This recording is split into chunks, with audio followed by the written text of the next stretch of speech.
taking it a little bit more easy than these near the front. Which picture are we seeing on the... Okay. And we see a long number of runners. And now we're seeing the leading runners coming up in front of the University Inn there, which is just around the corner from the start.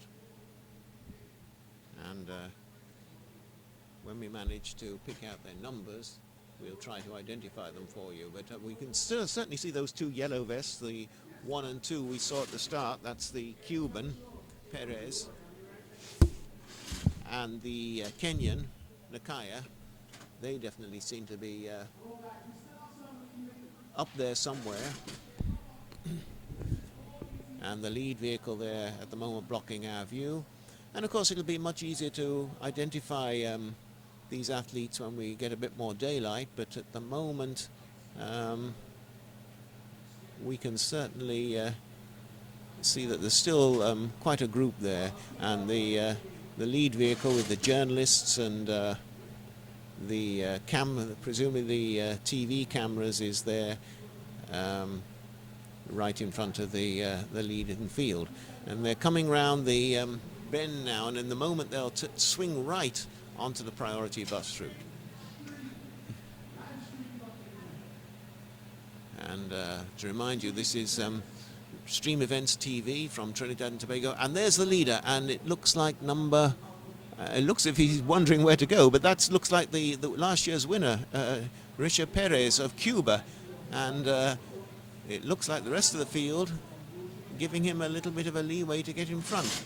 We'll confirm that later, but anyway, the leading three already pulled away from the main pack on the priority bus route. They have about six and a half miles to go on this priority bus route before they reach the turnaround point, and at the turnaround point they'll come back in exactly the same course. And in fact it's number 2 there, number 2, Nakaya, Peter Nakaya of Kenya. Peter Nakaya of Kenya has, but he's now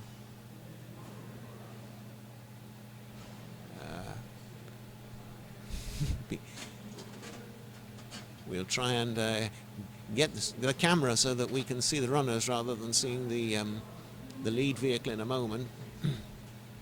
But Nakaya of Kenya there, what was noticeable about the Kenyan in the lead, he didn't really seem to be knowing which way to go when he got onto the priority bus route. But anyway, he's well on his way now, and there shouldn't be any navigational problems, because as I say, they just follow this route until the turnaround point, which will be clearly marked, and then they come back home the same way.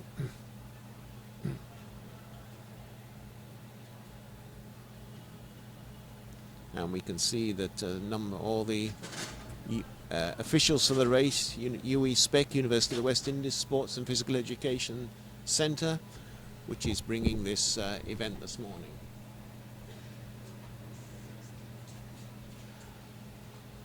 All right. Okay, that's 16 on the right-hand side. Well, that, according to my program, is another Kenyan, but not the one on the program here, because the program here suggests it's a female. But certainly it looks as if it's 2 Kenyans in the lead. It might be the other Kenyan, Hilary Kiptano too, who is judged to be number 23. But it looks as if in the early stages of the race we're seeing 2 Kenyans leading the field. And last year's winner, Richard Perez, we don't really see him yet. We saw him at the start, but not really bothering the leading 2 at the moment. And they're passing through Tunapuna there, the bus terminal there in Tunapuna, which means they've probably completed about 1 mile, possibly about 4 3/4 minutes, perhaps not, nearly 5 minutes. So they're running pretty fast pace here this morning, about a 5-minute mile pace. These 2 Kenyans, really striding it out there. And of course there is a bonus, or I haven't mentioned it before, but there's a bonus for anybody breaking the course record, which stands at 1 hour 5 minutes and 7 seconds, which was won by another Kenyan in 2006, Ernest Kipek. So maybe one of these has that in mind, because there's certainly a blistering pace there. It's about 5.5 minutes and they've passed the mile mark. Number 2, which is Peter Nakaya of Kenya, and number 16, which looks like another Kenyan, Hilary Kiptanu too.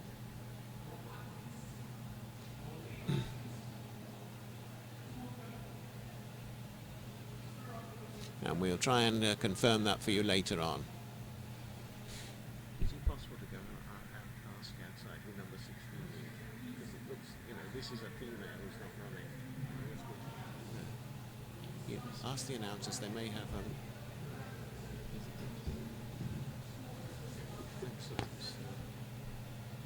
you see, it's not that. It's not a female. All right, passing the Tunapuna Cemetery there. And daylight breaking, number 2 and number 16, Peter Nakaya, number 2 of Kenya.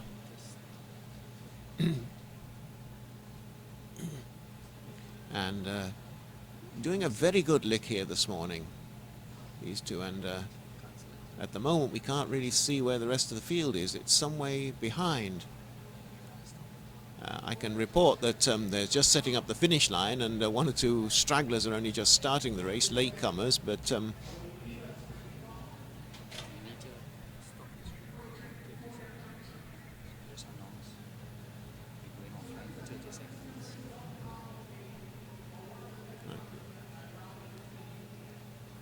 right, we're just going to have a little break in commentary now for about 30 seconds, but we'll be back with you soon.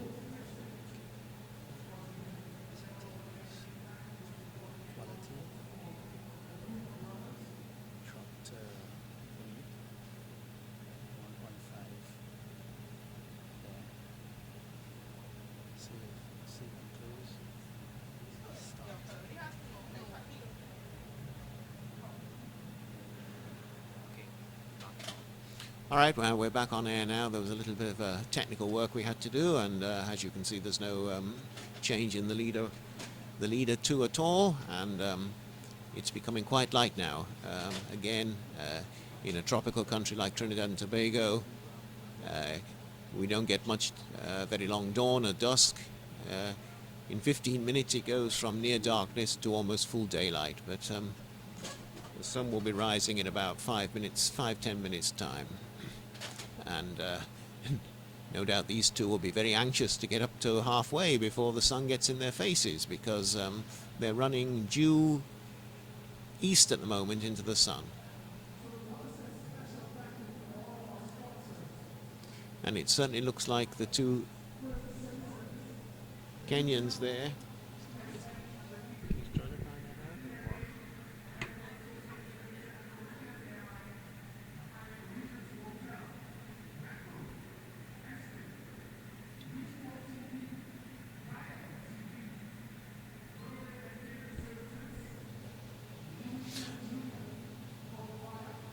And we just passed, as you can see, some feeding station, and both runners taking on some refreshment there.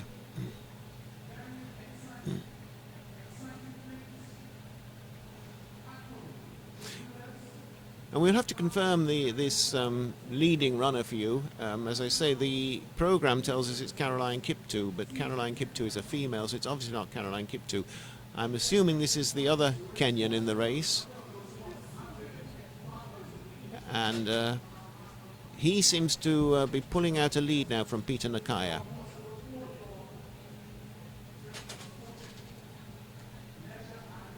And we're really sending out a little bit of an SOS at the moment to try to positively identify runner number 16.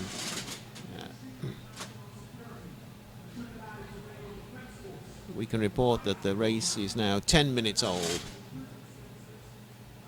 And as I said, the time, the course record of 1 hour, 5 minutes, 7 seconds is perhaps under threat at this pace this morning.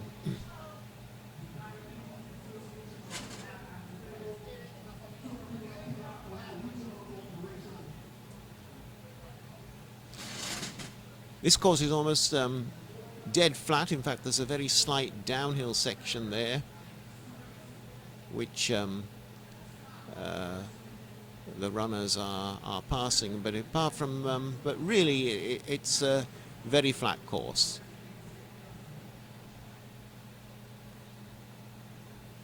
And the Kenyan 16 building a big lead from Richard Perez, and the third runner not even in sight.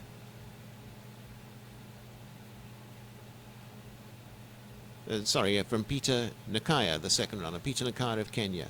But I say I was thinking of last year's winner, Richard Perez. Well, he doesn't even seem to be a factor in this race. So it looks as if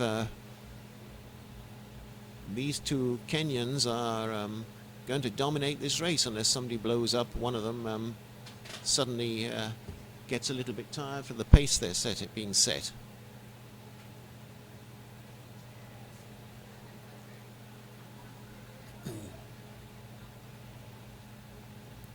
Coming up now towards the Orange Grove Savannah, I'm giving you the geographical details for those of you familiar with Trinidad and Tobago. And number 16 there, the Kenyan.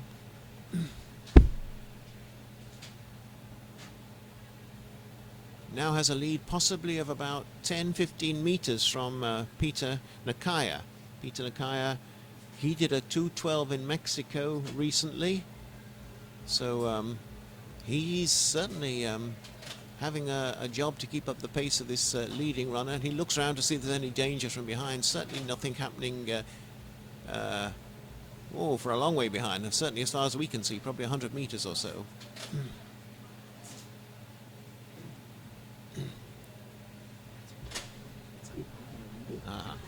Okay, now we can confirm the leader. It is, as I suspected, and I'm glad I wasn't wrong, it is Hilary Kiptano 2 in the lead. 37.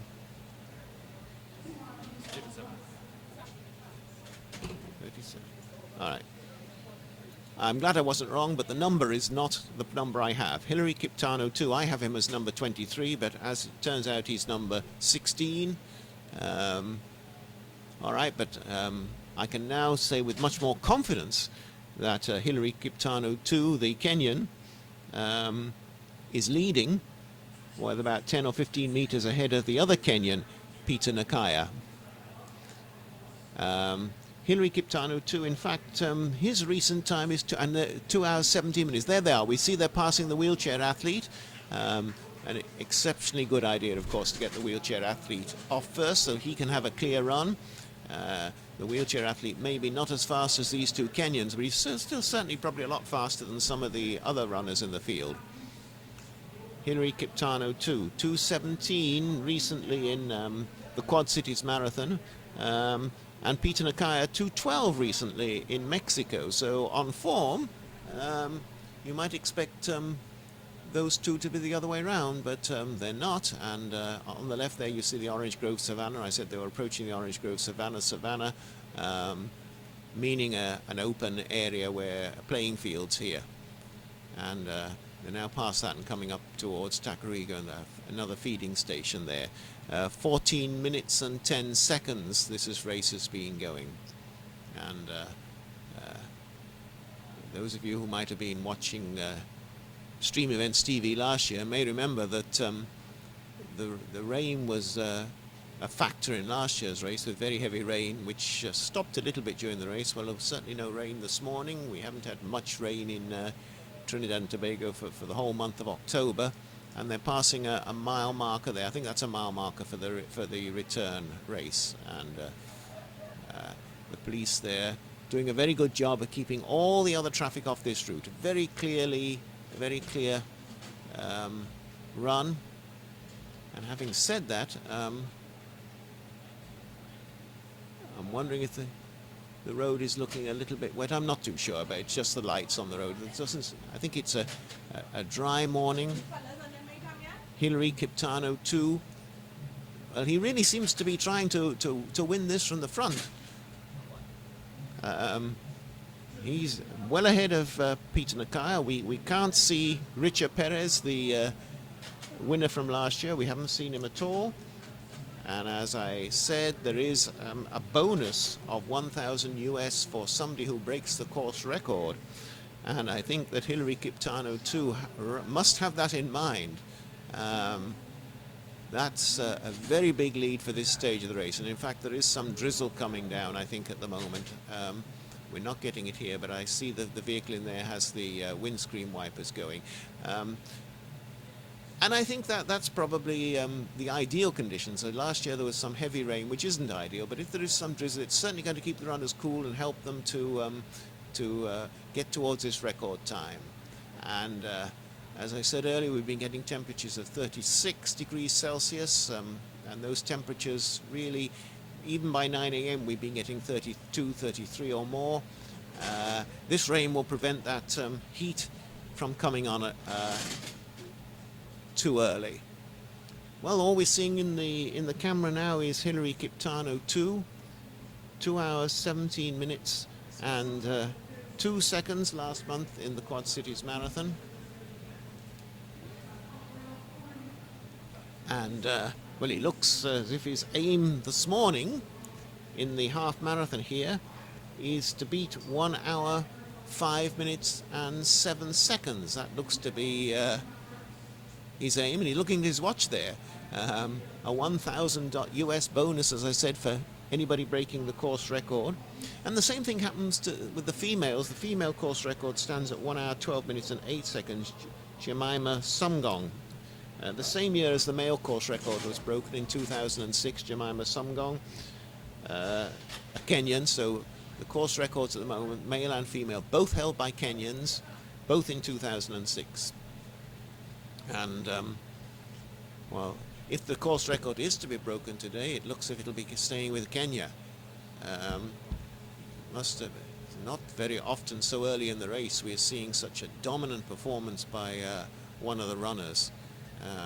When we come to the halfway point, I understand we're going to have a camera there to sort of be there and show us at halfway, so we'll be able to see who the leading, well, I'd say the leading, the people trying to chase the leader, or the leading two, but they certainly don't seem to be very prominent at the moment. And as you might have seen from the road sign there, they've cast Cane Farm Junction coming up towards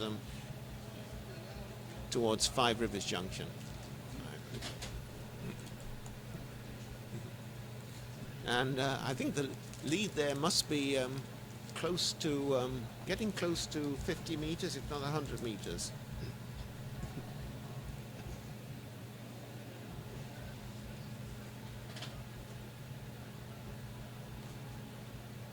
The Kenyan there looking quite relaxed, a very good style, of course, like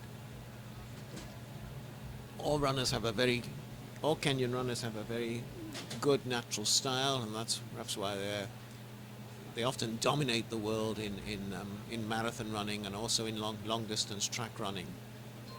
And Hillary Kiptano too there, certainly looking quite comfortable as he crosses Five Rivers Junction. That's a very busy junction. They're crossing the Eastern Main Road. I know it's a little bit early in the morning, but if it wasn't for those police there, there'd be a lot of traffic at that junction. And so once again, I think we need to note the police and another feeding station here. We need to note the excellent work the police doing, keeping all the traffic off this route.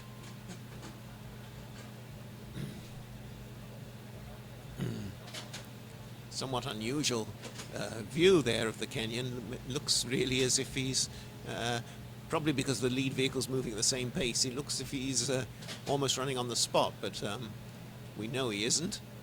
And if he were in the vehicle with the camera, we'd probably know exactly what speed he was doing, because he seems to be doing about the same speed as the vehicle.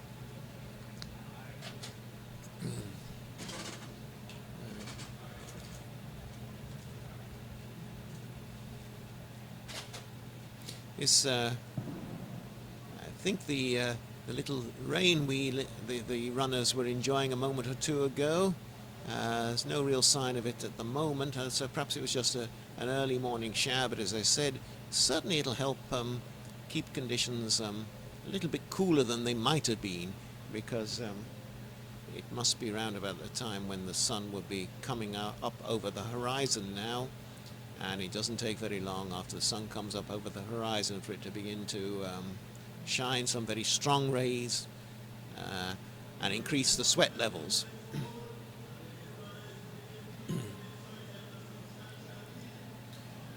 Well, of course, it'd be very interesting to see whether Kiptano 2, Hillary Kiptano 2 from Kenya can keep up this for the full 13 miles. He's been running for about only for about 20 minutes.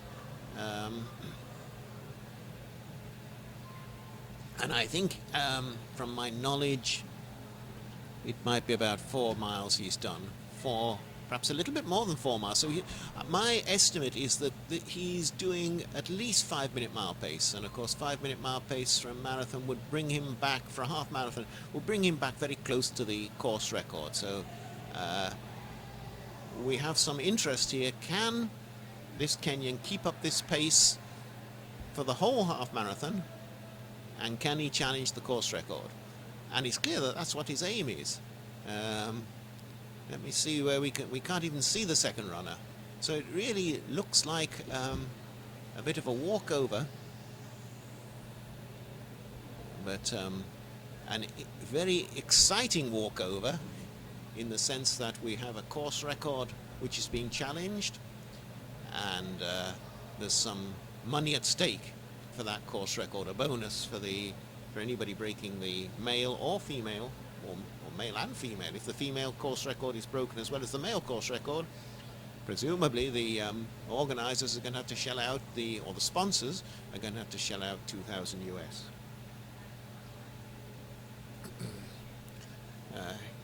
Hillary Kiptano 2,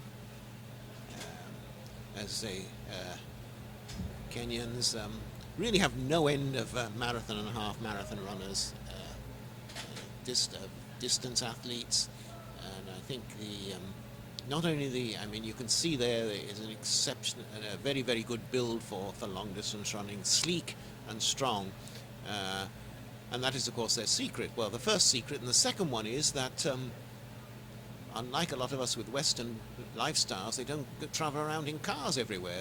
They still run to school, sometimes distances 3-4 miles. So in other words, the way of life there, particularly in the rural areas, is to move around on two legs. And if you have to go 3 or 4 miles, let's say to school, it's much more efficient to run and perhaps do it in probably under half an hour, rather than walk and take an hour or more.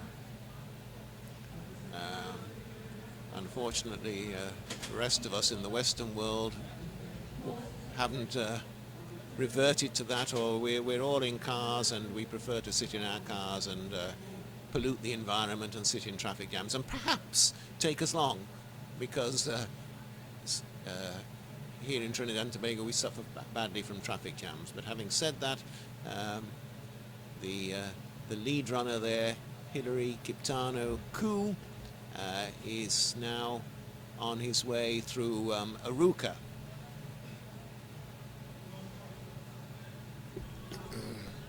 And as I remind you, this is Stream Events TV. We're streaming this live on the internet to everybody all over the world,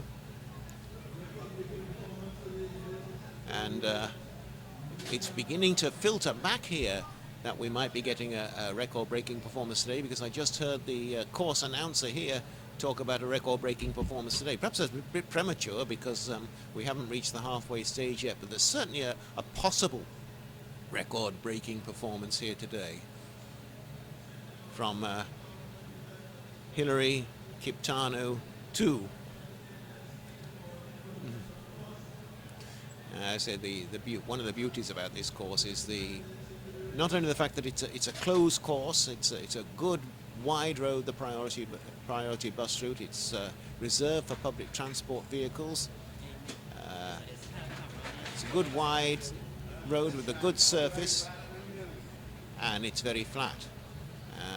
Really an excellent course, and again, no problem for navigation, although Hilary Kiptano 2 knows he just has to run to the halfway point, turn round, and come back exactly the way he came. And when he turns round, of course, you'll see exactly what sort of lead he's got.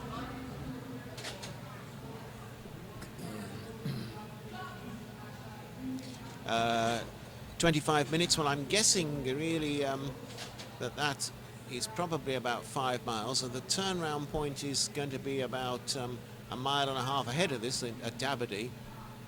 And at the turnaround point, we'll be able to see exactly what sort of time we might expect from Hilary Kiptano 2 when he reaches the finish line. I don't know whether we just saw a vehicle there in the background with flashing light. I don't know whether that's a signal of where the second runner is. We certainly can't pick out the second runner from the camera. And this is really a very impressive performance. As I said, Hilary Kiptano 2 perhaps wasn't the favourite this morning because there was Peter Nakaya, who run a faster marathon this year. And there's also last year's winner from Cuba. In fact, the number there suggests number 16. In fact, he took that number from the original favourite female runner, but they moved him up from 23, the first number he had. But that certainly was not. He wasn't given a number like 1, 2, or 3.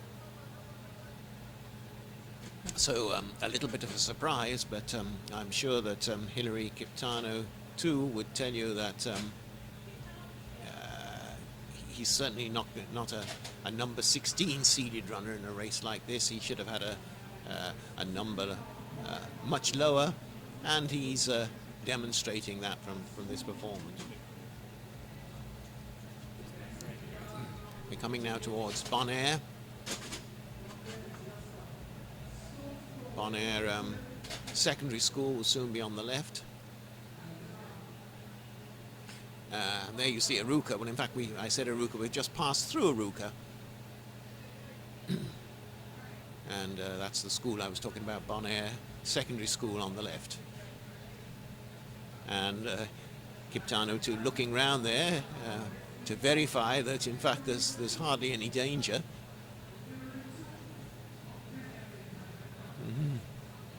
And as I say, the news has got back to the finish line announcer here. He said that they've got news at Hilary 2. I call him Hilary Kiptano 2, or Kiptanui. Perhaps I should learn how to pronounce my African names a little better, but particularly my Kenyan names. Kiptanui 2. Hilary, which is quite an easy word to pronounce. Kiptanui, Kiptanui, Kiptanui 2. And now, as he has a very good lead, it's easy for me to make sure I get his name right. And that point there they passed was by the crossing to the road to Maloney, and it's getting very close to the halfway point now, and we still haven't been running for half an hour. So if this, I don't want to be a little premature, but it looks to me as if he's still well under course record schedule. And what we're hoping to see at the halfway stage is that we'll have a camera there, and that'll stay there for a little while so that we can see some of the other runners. But we may have the camera. If we don't have the camera, we can still enjoy looking at this leading runner, Hilary Kiptanui Tui, as he takes on some water. They're taking plenty of water. The road quite dry now, certainly no rain at this point, and the temperature's probably edging a little bit up from its overnight low, and the overnight low was probably only about 26, 27 degrees. So quite warm and pretty humid. and it's going to get, as I say, rather warmer as the race goes on. And we're seeing a different view there. We're seeing the view from behind, and after that curve we may be able to see the turnaround point as we go around the curve, but it's on the straightaway, quite a long straightaway. It's on the straightaway after this curve, and it may be where we see that flashing light. In fact, I think that we can see there the turnaround point, and that is where Hillary Kiptanui 2 will be turning round and moving back towards the start line. In fact, we're now holding up and waiting for the second runner, who's a long way behind. And the race has been going for about 31 minutes. So, assuming that Hillary Kiptanui Tui is almost at the... here come some more runners, and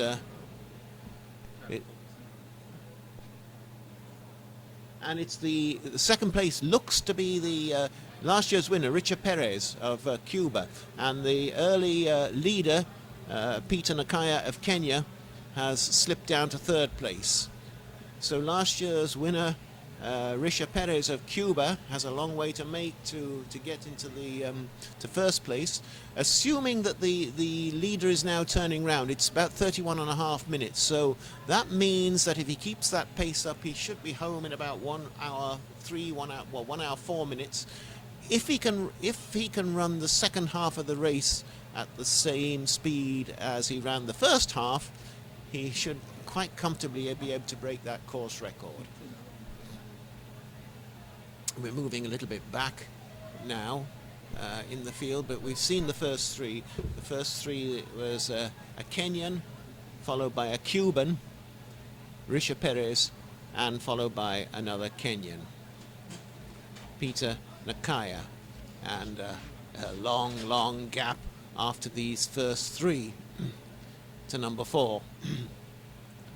And I wonder if we stay at this point. I'm not quite sure what the camera's going to do. If we stay at this point, we might even see the leader coming back down before we see anybody else.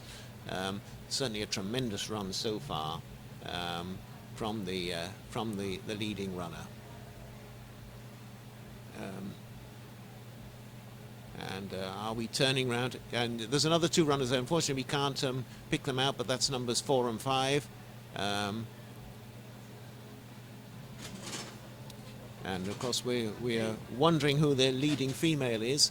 The leading female might be Tonya Nero of Trinidad and Tobago. It could be the Venezuelan Yessi Alvarez. That one there is the Guyanese, the Trinidadian-based Guyanese, Lionel Dandrade there, and he's in roundabout 6th position possibly. And some more runners coming up here to the feeding point.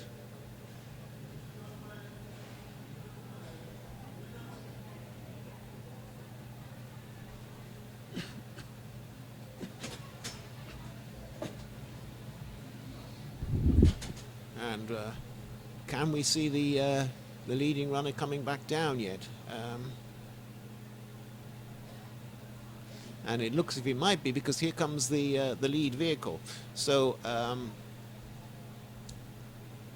what we appear to be seeing there is the Kenyan with a good lead from, a Kenyan, Hillary Kiptanui Tui, with a good lead from Richa Perez of Cuba, and Peter Nakaya of Cuba in third place. And here come some more runners.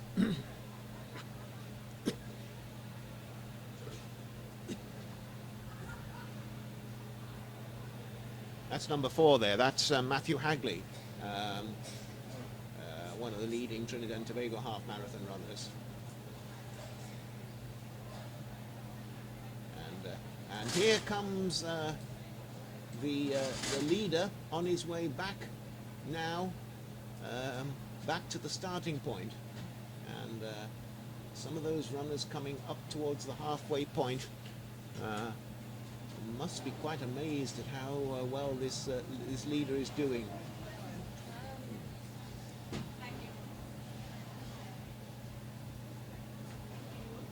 You can see it's 35 minutes, so certainly I think we're on course for a 1 hour 4 minute time this morning. And there's Tonya Nero. Tonya Nero, the leading Trinidad and Tobago female runner. She's in that little group there. We haven't really managed to see whether there were any other females up there, but certainly Tonya Nero,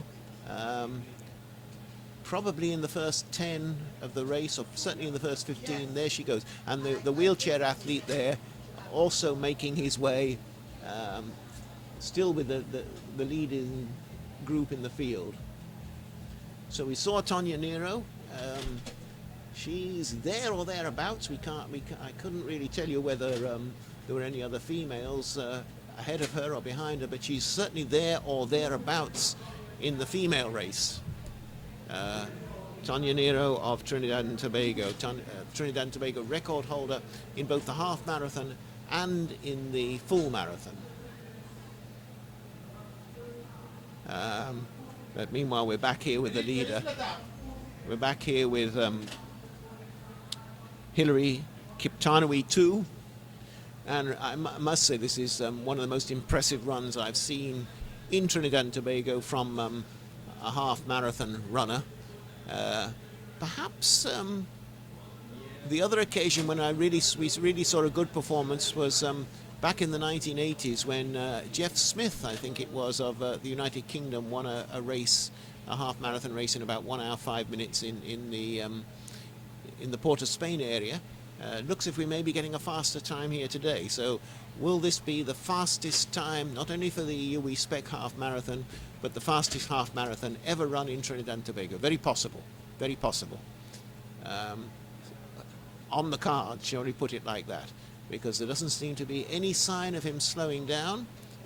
You can see a good view of the sky there. We can get a good view of the conditions. In fact, they're still somewhat overcast.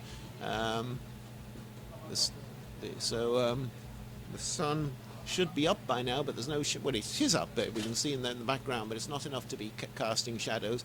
So conditions very good by local standards. I mean, one of the problems we have here in Trinidad and Tobago is that distance running conditions are not particularly good usually, far too hot.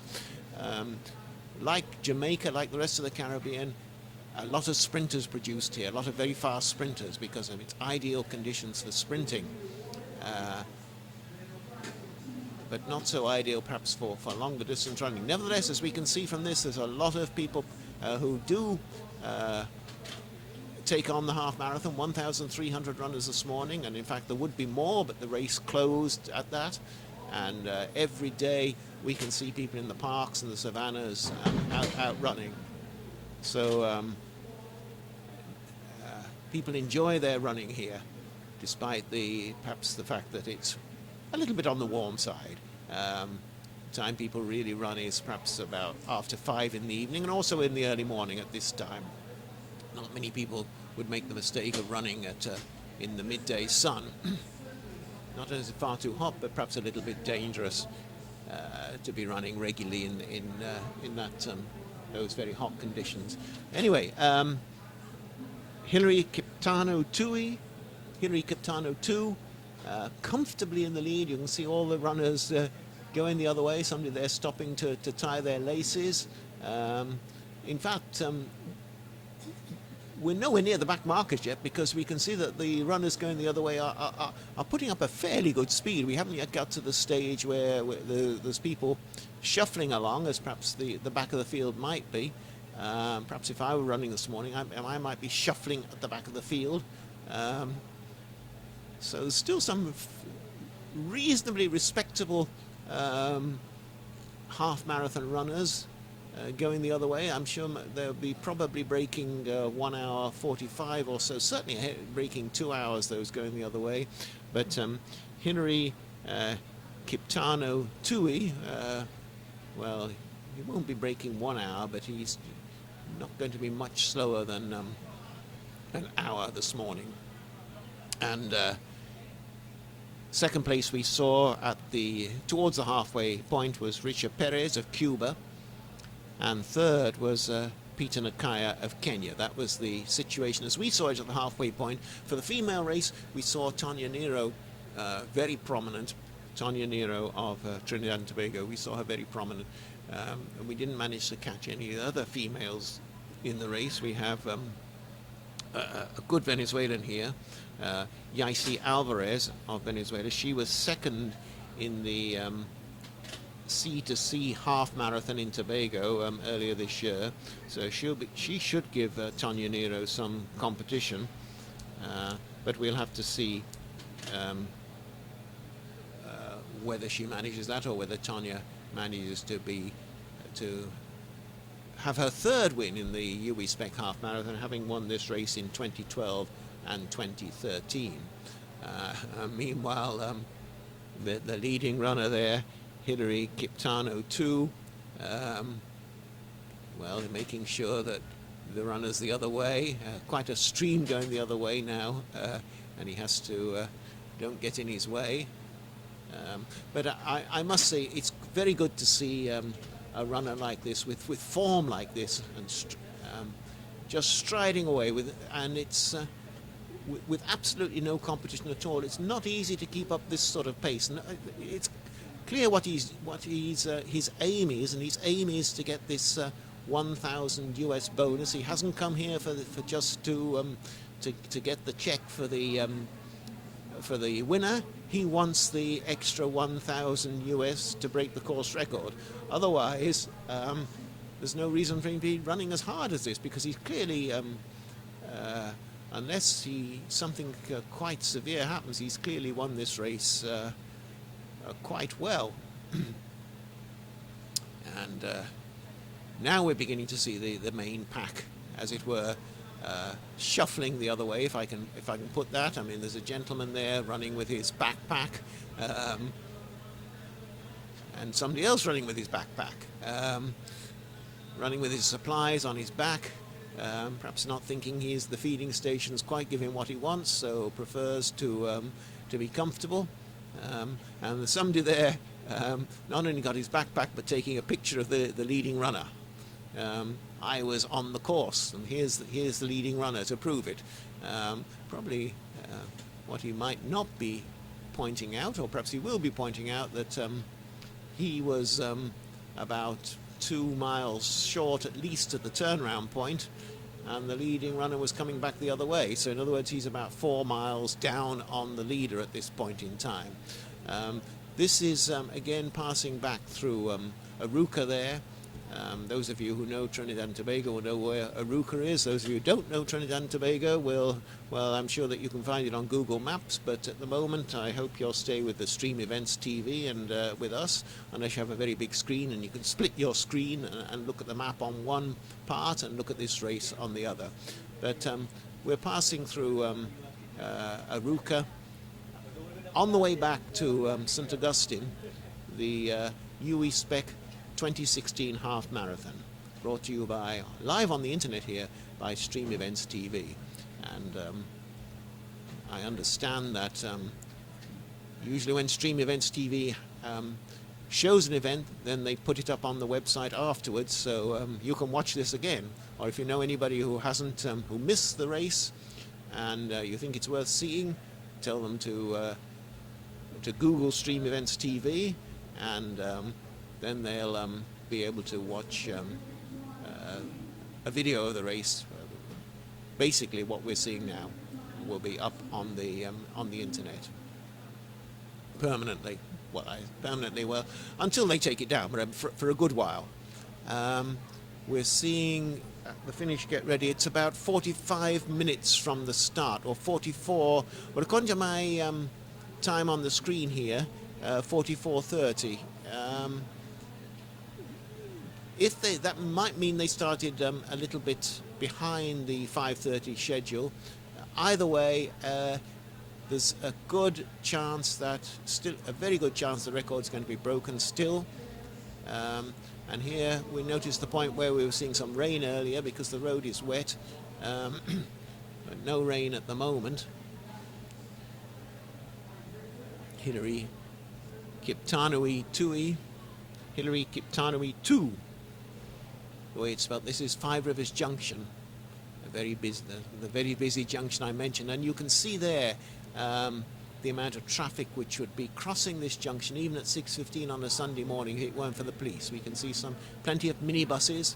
For those of you who, again, not familiar with Trinidad and Tobago, it may be 6:15 on a Sunday morning. That doesn't mean that there's no public transport going.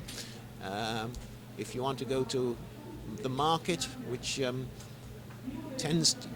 markets are very popular on a Sunday morning from around about 6 o'clock. If you want to go to Mass, early morning Mass, 6:30 Mass, and you don't have a car, there'll be plenty of public transport to take you there, even at 6 o'clock in the morning. Right, now the picture now, of course, coming back is a little bit different to what we saw when Kiptanui Tui was going out. We saw nobody in the picture apart from this leading runner. Now we're seeing all the stream of runners going the other way. Perhaps if some of you are watching here locally, you can see your brother or your uncle or your mother or your father or your next door neighbor or your friend, and they're all giving, some of them giving the leading runner a good cheer. This is Cane Farm Junction here.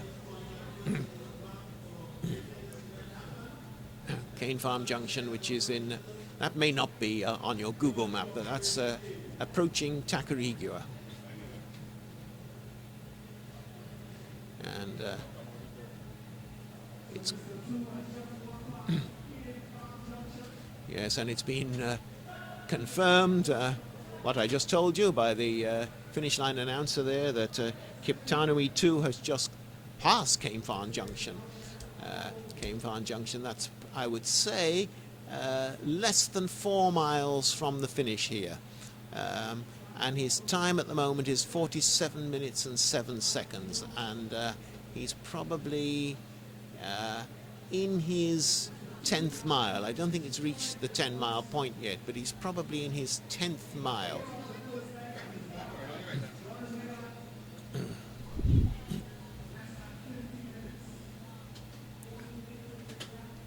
And I think we're confirming that the time here is fairly good. And somebody said 48 is the time he's been running. I'm seeing 47:36. That's unofficial.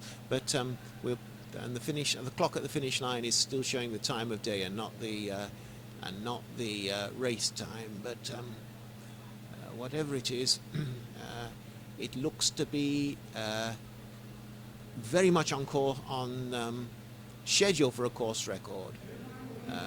And he doesn't look to be tiring in any way at all. And there, a character there standing there, I don't know if you can see him in the wooden cap, that's Dan Jagannath, a well-known character in Trinidad and Tobago, what we call a bushman, him walking to the side there on the left. By a bushman, he loves to go in the forests here, in the rainforest, and spends most of his weekends and a lot of his spare time in the forest and taking parties on trails in the forests here. And somebody else there showing some patrioticness by walking with the national flag. That's the national flag of Trinidad and Tobago there.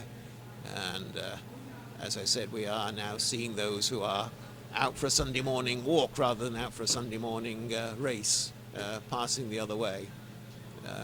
And those will probably perhaps take nearly 3 hours, the whole race, to get to the finish line. But certainly Hillary Kiptanui Tui isn't going to be taking anything like 3 hours to get to the finish line.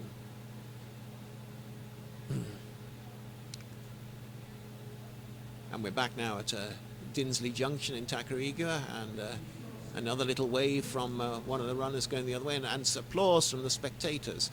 Perhaps the only drawback of holding this race on the priority bus route is that it's away from the spectators in a sense. If it were on the normal main roads, that's where people live, a lot of people live, and they come out of their houses to cheer. So perhaps there is a slight drawback having a race on a closed road on a closed bus route is that it's not really people don't really come out in great numbers to watch. Apart from anything else, they can't get their cars near it.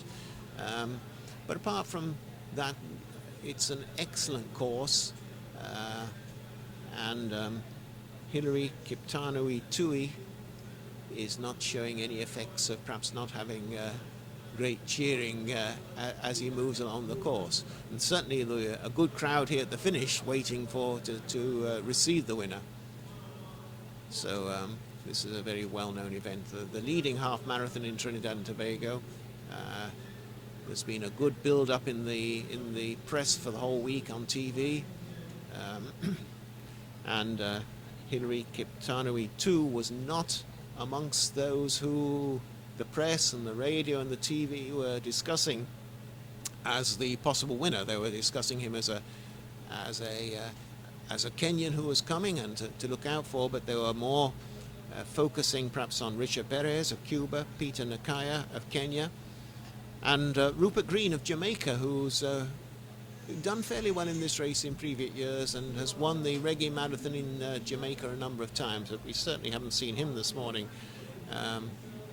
And then the other person who the crowds will be looking for will be Curtis Cox of Trinidad and Tobago, who's now age 48 and has run every UWI half marathon since the inception of all 13 University of the West Indies half marathons.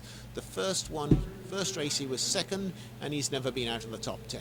So I don't know whether he's in the top 10 this morning or not, but 48 years of age and he's still running extremely well. Hilary Kiptanui Tui is obviously running very well as well. He's 37 years of age, and here he is passing the Orange Grove Savannah again. As I said, still keeping that very, very powerful stride, not looking in the least bit tired. I think he's now realizing he doesn't bother have to look around because there's nobody in sight, and if he keeps up that pace, certainly nobody's going to be catching him, so he can just concentrate on maintaining his form, getting to the finish line and breaking that record.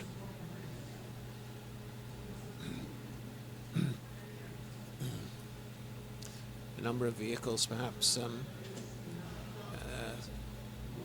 mostly helping the runner as well, as long as there's not too much fumes from all the vehicles following the race. So it can be a two-edged sword, lead vehicles. One is that you can they can pace you if you're a long way ahead of the field, like Kiptanui Tui is. You can help you, pick up some pace. Of course, the drawback is there might be some rather obnoxious fumes, but I don't think the number of vehicles there really is enough to give that problem. And if you remember that when we were coming down this way, or when the leader was coming down, I said that this was one of the places with a very slight incline. Well, he's now moving the other way, and he's now going to come up to the very slight incline. Not that I don't think that's going to worry him in the least little bit. And he looks to be ready for anything. I don't suppose at the level of fitness and the pace he's going, he's probably not really going to be even notice that there's a slight uphill incline. And what we do notice is that we've seemed to have cleared most of the back markers now, so we're now possibly around about, I would say, 2 miles maybe from the finish. And we're not seeing any more back markers, so everybody in the race has done at least 2 miles. And I think probably more than 2 miles. You can there see the slight incline. In fact, the camera's making the incline look a little bit more than it is. The camera angle. It's not really as it's probably no more than about a 3-4% incline there.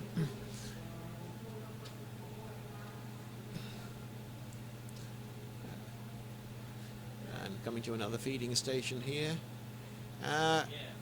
what is interesting is the Kenyan has been taking water quite consistently this morning. Often leading runners, if the weather's not too hot, will not necessarily take water at every feeding stop, but it's fairly warm and he's taking good advantage of the water stops. Certainly needed probably any time in any race in Trinidad and Tobago. I think you're always going to get conditions which will require the need to take water at the feeding stations. You're seeing there some of the coconut trees by the course, giving you an idea of what the vegetation here is like. There they're getting ready at the finish to receive the leading runner.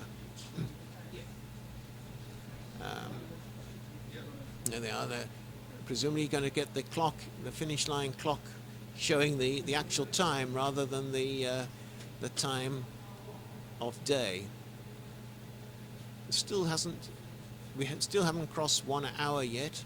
It's around about 56 minutes the race has been underway, and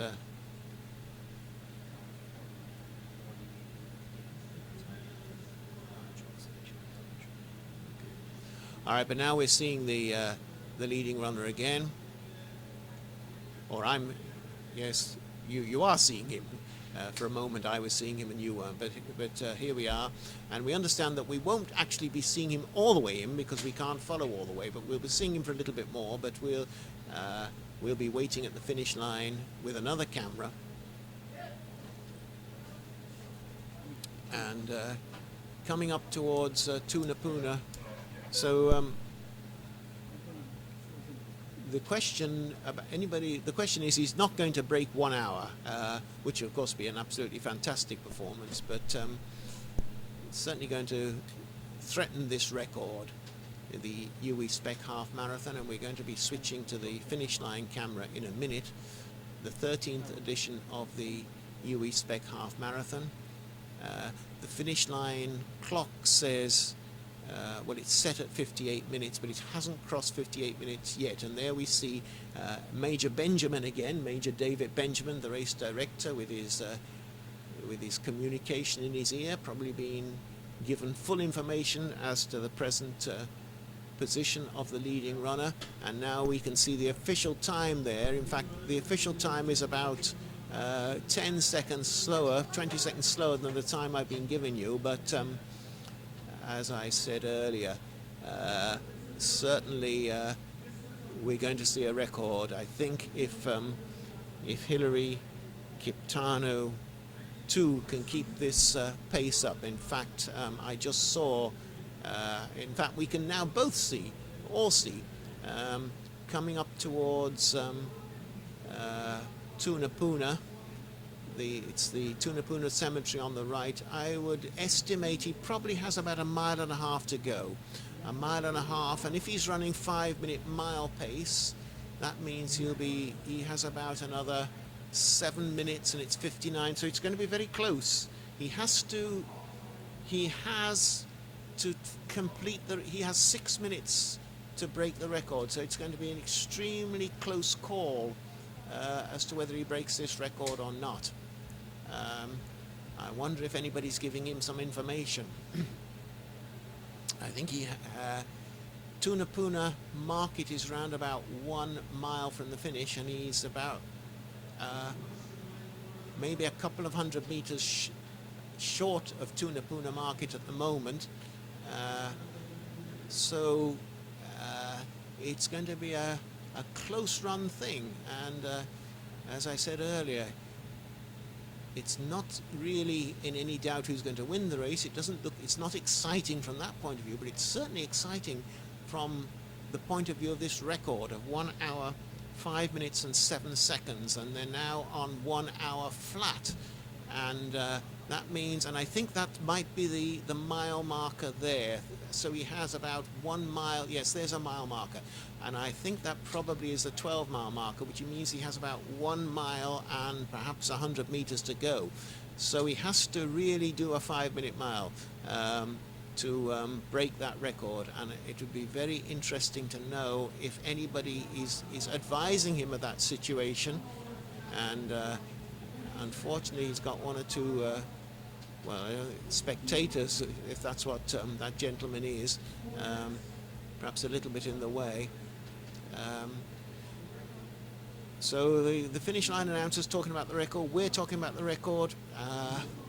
It's going to be, he really has to move, but the advantage is that the last bit of the race is very slightly downhill. The disadvantage is there's two very tight turns, and of course you have to slow a little bit for that. So 1 hour 1 minute. He still has 4 minutes in hand, and the photographer there not really making it any easier. He's now trying to get into the slipstream of the car to see if he can get some support from that. 1 hour 1 minute and 15 seconds is the official time at the moment, and he has to break 1 hour 5 minutes and 7 seconds. So coming round the curve there by St John's Road, and quite a bit of excitement here at the finish. We're all wondering what's going to happen, whether he's going to be breaking that record or not. It's coming now fairly close to 1 hour 2 minutes. In fact, it's 1 hour 2 minutes and 4 seconds, and for the first time this morning we actually are seeing the sun come out. But this is a very shady part of the course, this last stretch, and he has something like 3 minutes now. Those of you who may know the area knows that on the right there is the University Hall of Residence with the wire on the top, not necessarily to keep the students in, but to keep perhaps unwanted people out. The University Hall of Residence on the right, and coming up to where he swings into St Augustine Circular Road. It's going to be very close. It's going to be very close. If I had, and he's looking at his time here, so he does have a good idea of how much time he has or how much time he doesn't have. I would think I may be wrong, I think he's going to be possibly just outside the record. But here we are coming round the turn into St Augustine Circular Road. There are the cones, and I said, oh no, going the wrong way, keep yes. Lost a precious second there by going the wrong way, attempting to go straight instead of on the course. I wonder if that second or half second is going to be crucial. 1 hour 3 minutes and 26 seconds. He has less than 2 minutes. It's going to be a real tough thing to do that in 90 seconds. You see there to the end of the road, and he has about as much as that again. So the answer is, or the question is, can he do all that? They're getting ready with the ribbon. Can he do that in, now about 1 minute and a quarter? I would think possibly not. I don't know, because he has, he has much more than 400 meters to go, I think, and he has to complete it. He has 1 minute from now, and my guess is he probably has about 500 or 600 meters to go. So that might be just going to be outside that record, tantalizingly so. Let's see whether my reading of the judgment is correct, or whether it's I'm a little bit wrong, but it's beginning to look as if my judgment is possibly correct, because he only now has 30 seconds. He's going to be turning into the straight in as he comes to that corner. He's going to be in the straight before the course record time is broken, but I don't think he's going to be, and he's now in the finishing straight. We're switching to the camera. There he is, and you can see the time, but he has about 12 seconds, and I think that's going to be just a little bit beyond him. But nevertheless, a magnificent run this morning from Hilary Kiptanui 2. Hilary Kiptanui 2. There's one of the course marshals trying to encourage him. we've lost the camera, we've lost the time at the moment, but I think we can say that he's probably slightly outside that course record. We're not 1:5:32. Yes, he is a little bit outside the course record. He's possibly 1 hour 5 minutes 28, 1 hour 5 minutes 29, 1 hour 5 minutes 33 seconds unofficially. So he's failed to break the record by about 26 records, but he's getting some applause there from Major David Benjamin. Probably a little bit disappointed he wasn't able to get that bonus, but a tremendous run, not much competition. Well, there was competition, but he just blew it away. And now we'll wait to see who's in second place. Is it Richard Perez, last year's winner? Well beaten this year. Or is it going to be Peter Nakaya, the other Kenyan? We probably have a minute or two to wait because there was a very, very long gap when we last saw it. And we're now, I'm now looking back. We can see that no signs of anything there except vehicles getting in the way. Let's hope that they get those vehicles out of the way before the next runners come. It can be extremely irritating. I know that there's Major Benjamin there. I'm wondering whether he's worried about the fact that this vehicle's been allowed to go on the course. But I'm also seeing a view from the straightaway before that corner, and I don't see any sign of any runners. So it's a good win, a very clear win here for Hilary Kiptanui to the SPEC, the 13th edition of the University of the West Indies Sports and Physical Education Centre Half Marathon. Very, very clear winner. He took the lead within the first mile. Confused us because his number wasn't the same as on the sheet I have. Luckily, I didn't mistake him for the female who had that number. And I suspected it was him, but I was most relieved when I found out that it was him and not somebody I didn't know at all. Hilary Kiptanui 2. And we're not seeing the second runner yet or anybody else. And what will also be interesting to see is whether Tonya Nero of Trinidad and Tobago, who appeared to be, if not the leading female, well up there, whether she will be a very popular winner of the ladies race or the female race. We can expect her to be, I think her national half marathon record's about 1 hour 12 minutes. She probably won't be managing that sort of time today, but she should be certainly in before under 1 hour 20 minutes, but we'll have to see that. 1 hour 8 minutes. It's now nearly 3 minutes since the leader passed the race, so we can get some idea of how comfortably Hilary Kiptanui 2 won this race this morning by about 3 minutes. Perhaps he regrets that he won it, so he was able to win it so comfortably, because with more competition he might have stood much more chance of getting near to that record. And here comes the second runner. This looks like the second runner coming in.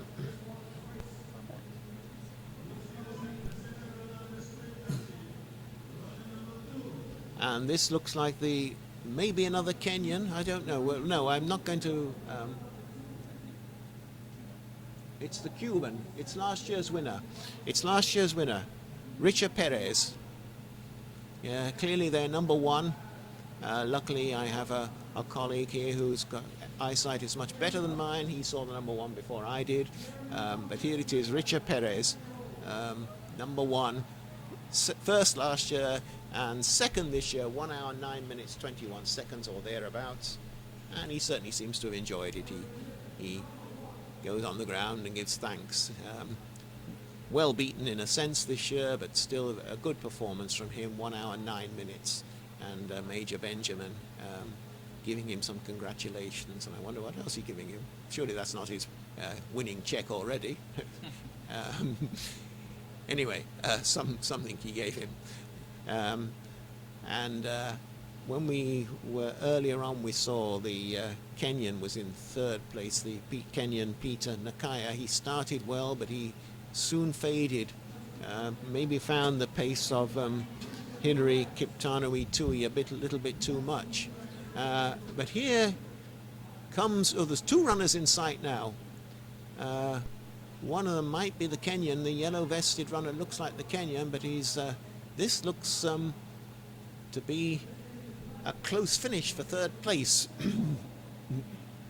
But not that. I think it's comfortable enough for who looks like Peter Nakaya, the Kenyan, looking round to make sure it is comfortable.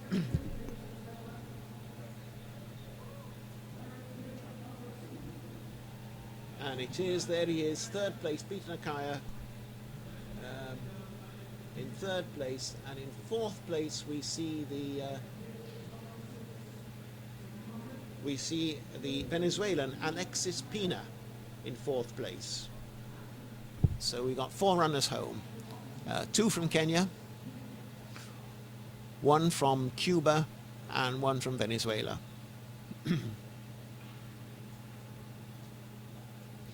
And there's Major Benjamin again. As I said, the leading man of this race, the director of the University of the West Indies Sports and Physical Education Centre here.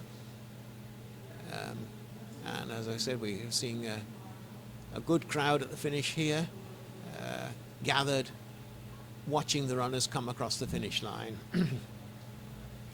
The main attention now will turn to the female race, but there'll probably be some more men finishing before that, but I estimate that perhaps we'll be seeing the leading female in about 6-7 minutes time. Something of that kind. And then after that we'll begin to see the runners begin to pour in, and eventually the joggers and the backpackers and those who are out for a Sunday morning stroll will be coming across the line. And we can see no sign of that little bit of drizzle, I think we call it here in Trinidad and Tobago. That little bit of drizzle we had earlier has cleared, and I don't think there was any drizzle here at the finish line anyway, and the sun is now out. So those on the course will be,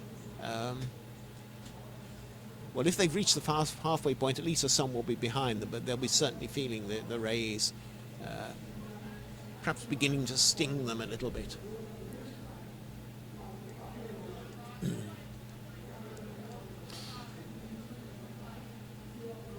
Now, to remind, or anybody who's just stumbled across, if you like, this live stream from the UWI SPEC's half marathon 2013 Stream Events TV. We've seen 4 runners cross the line so far. The winner, Hilary Kiptanui 2 from Kenya. 1 hour 5. Well, when I say 1 hour 5 minutes 33 seconds, that's an unofficial time because it's what we saw from the clock. Might be a second one way or the other, but something like 1 hour 5 minutes 33 seconds. Nearly 4 minutes behind at 1 hour 9 minutes 27 seconds was Richard Perez of Cuba, and then third place was Peter Nakaya of Kenya, about 1 hour 10:46, and in fourth place Alexis Pina of Venezuela. And Alexis Pina was the recent winner of the Tobago C2C marathon, so he's well known in Trinidad and Tobago. Now here comes number 5 coming down the finishing straight, and number 6 behind number 5, and Major Benjamin there again getting ready to meet the runners.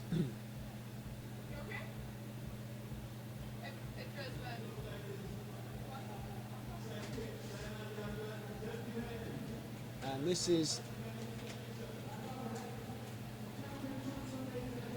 this is Kelvin Johnson of Guyana, but he's locally based, Trinidad-based runner. Kelvin Johnson of Guyana. He looks in fairly good shape. He had a little bit of problems in the full marathon earlier this year when he collapsed near the finish, but certainly looks in good shape. And this looks like the other Guyanese here, Lionel Dandrade, the other locally based Guyanese. When I say locally based, they run here every weekend or regularly in Trinidad and Tobago. I think they're now living in Trinidad and Tobago, where they find the competition a little bit stronger than in their native Guyana. So the 2 Guyanese home, or the 2 Guyanese who are based locally, Kelvin Johnson and Lionel Dandrade.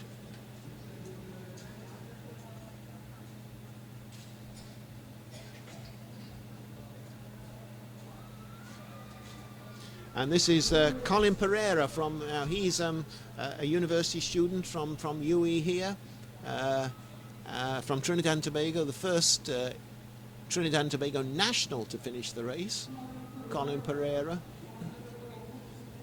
And this looks like another Trinidad and Tobago national. In fact, it is. It's Richard Jones of Richard Jones of Trinidad and Tobago. Richard Jones now 40 years of old, so he has won the 40 to 49 category. Richard Jones, just about 40 years of age, so he's won the category for masters between 40 and 49.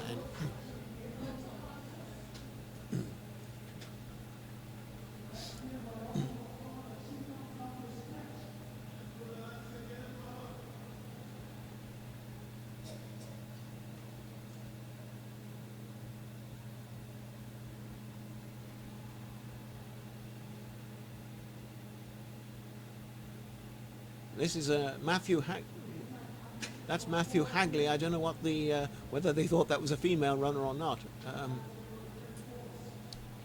Anyway, it's Matthew Hagley of Trinidad and Tobago. Probably somebody must have got the idea that was the first female, and that's why the banner went across. But it wasn't. It's Matthew Hagley, a soldier here in Trinidad and Tobago, and he finished in, I think, it's 9th place. And we're going to complete the top 10 here. In fact, get 10th and 11th in one go. And somebody might see the First Lady. Somebody's suggesting the First Lady is behind this one here. This is Curtis Cox, the veteran, 48-year-old. He's finished in 10th place, I'm sorry. And here is the First Lady, and it looks as if it might be the Venezuelan. We'll see in a moment, but here she comes. And it is the Venezuelan, Yaisi Alvarez, the first female, Yaisi Alvarez, who was second in the C2C half marathon earlier this year. Well, she went one better today. She's first female in about 1 hour 17 minutes. This looks like Tonya Nero, the second female, the one who we spotted earlier on. This is Tonya Nero, the second female, the local, and getting a tremendous round of applause. Very popular runner here, diminutive runner, always smiling. Well, let's see if she's smiling now, but she frequently smiling. Yes, smiling a little bit. Very popular local runner, Tonya Nero, and she finishes second female.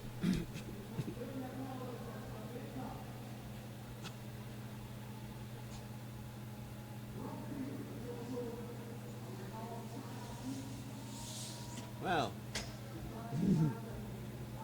that is one of the runners who didn't manage to get the first runner, if you like, who didn't manage to get seeded to cross the finish line. In fact, it's Barry George of Trinidad and Tobago, and we're now perhaps not going to be beginning to see some of the, if you like, the non-seeded runners coming in, but Barry George doing extremely well there to get into the top dozen or so. Yes, and we're getting all the finishers now will not necessarily be seeded. That's Joshua James, a young fellow, a young runner, only 19 years of age.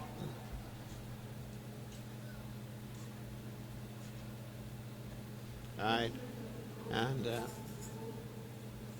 here we have Elvis Turner of Trinidad and Tobago, perhaps a little bit disappointed that he's managed to get some of the non-seeded runners ahead of him.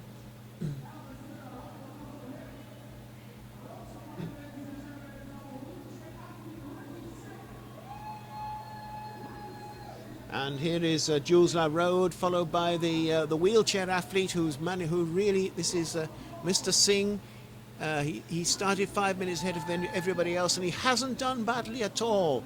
He's 1273. He has about 1 hour 25 minutes his time.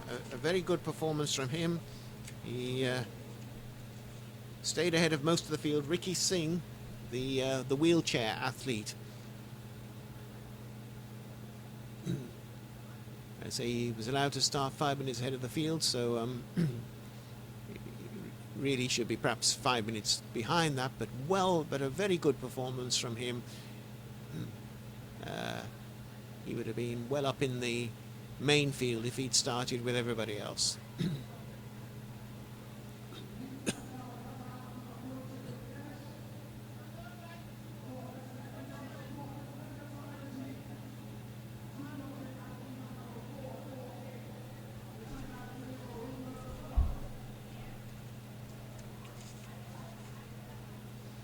That's Jamil Cupidor crossing the finish line, and I heard somebody say he was in the Trinidad and Tobago Roadrunners Club. Well, maybe he is. He's not wearing a Trinidad and Tobago Roadrunners Club vest, because that's a red vest.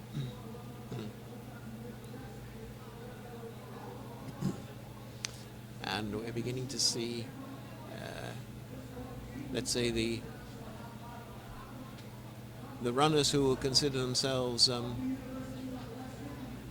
perhaps not the top, but near to the top. They're coming across the finish line. Kamal Haynes just finished, and he's getting a big hug. Two university runners there with the University of the West Indies vests. So they're from the University of the West Indies. Kojo Edwards, the second runner. So they're the organisers of the race, and got some very good runners as well. And is this another university runner?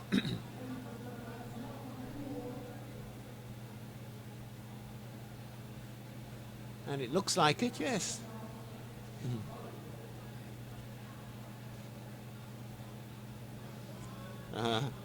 All I can tell you is that's a university runner.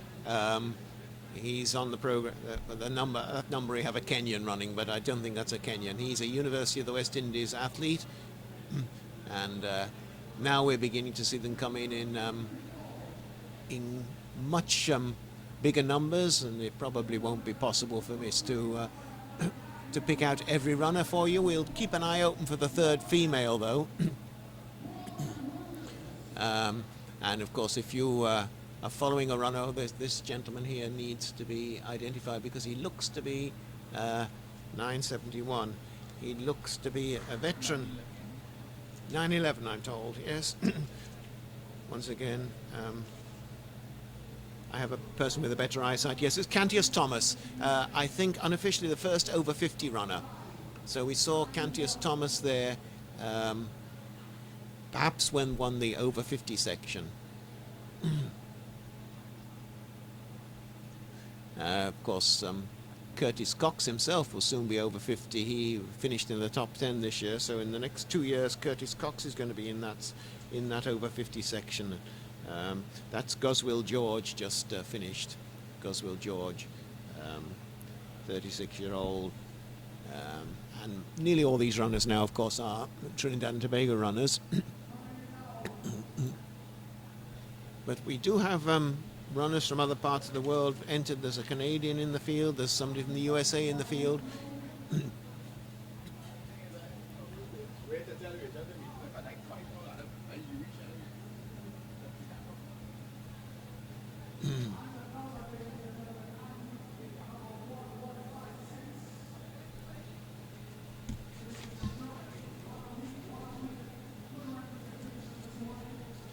That last runner who crossed the line was from the One a Week Club, which is, and this runner is from the One a Week Club as well.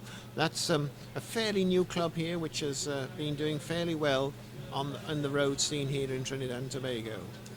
1156, to give him his name, it's Derek Perusa.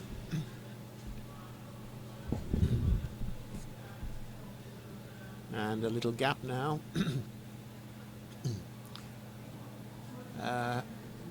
1,300 runners. Well, I'll say they started. We're not quite sure whether that many started. There were the number registered. 1,300 runners were registered. I don't know whether all of them started. Probably one or two didn't make it to the start line for various reasons, injuries and illness. But let's say nearly 1,300 runners started, and nearly all of them are going to finish. So there's an awful lot of runners still to finish this race. A lot of runners, a lot of walkers, and we haven't seen the third female yet. So there'll be some interest in seeing who that is.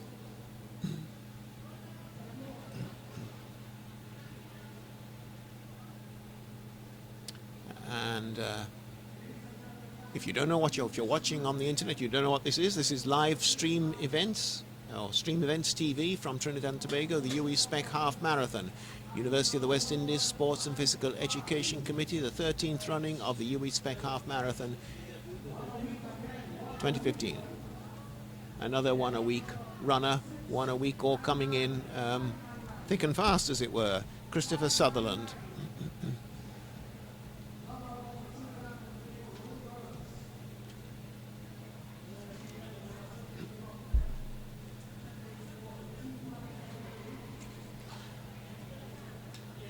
If I can pronounce the name of that gentleman who's just finished. Oh no, it isn't the one I thought, so perhaps I can find his name and hope it's not so difficult to pronounce as the number I was looking at. Nigel Simon. Very easy to get that name.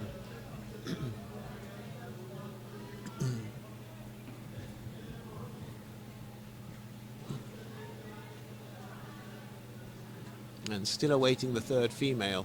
The first two females were Yaisi Alvarez of Venezuela and Tonya Nero of Trinidad and Tobago.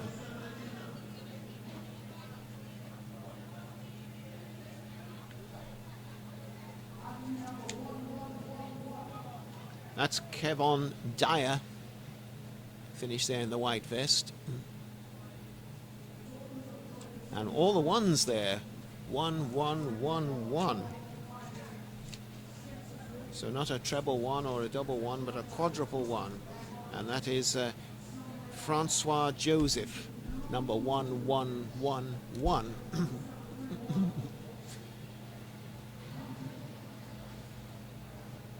And some of these runners looking a little bit more tired than the earlier runners, and there's another veteran there. I'd like to try to pick him out if possible. I think it may be, yes, it is 7:31. Let's see.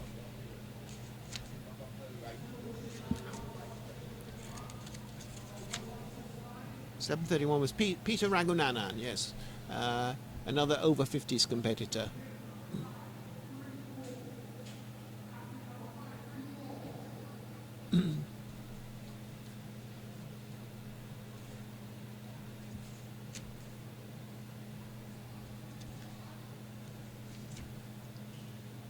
Blue vest there is Sharma Maharaj.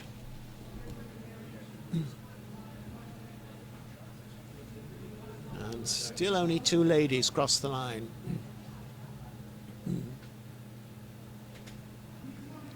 Possibly, I haven't been counting, but possibly about 30 men, but only two ladies so far.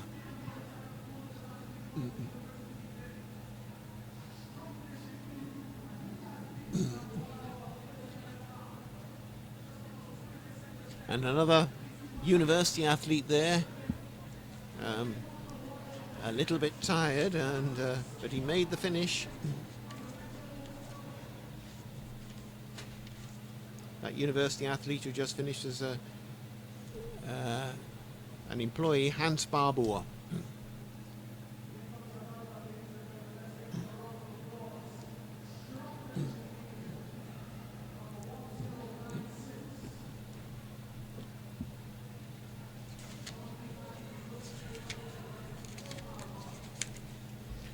That's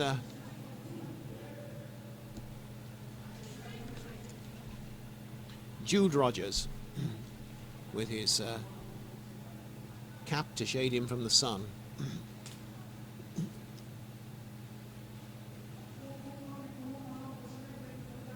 And this looks like the third female coming in, is it?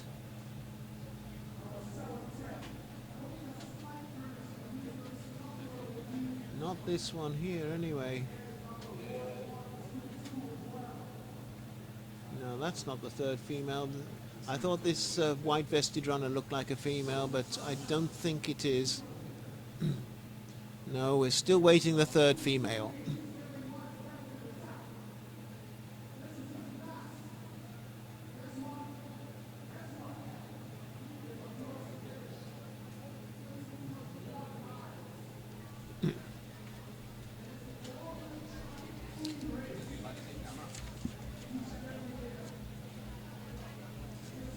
That last person putting so much effort across the finish line, 228, Kerwin Mahabir.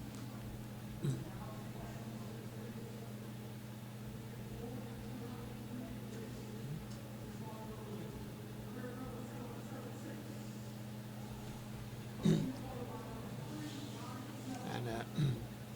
a group now of 1, 2, 3 runners and some more runners behind them.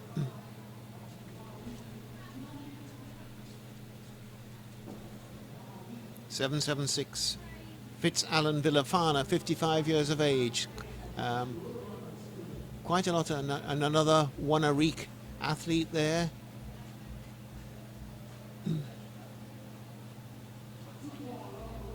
And the race has now been going for just over an hour and a half, 1 hour 32 minutes and 21, 22 seconds, 24 seconds.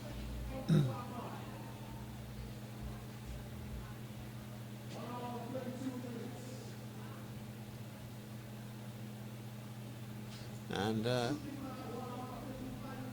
1133 finishing there with, now he elects not to wear short pants but long pants.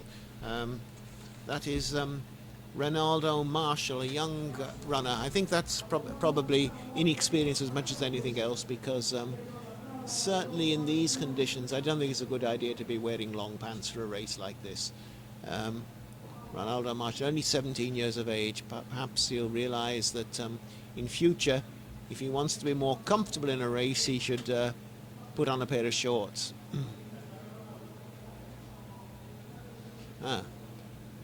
Take your vest off, gentlemen. Hot already. But of course, having crossed the finish line, I suppose he's entitled to do that. And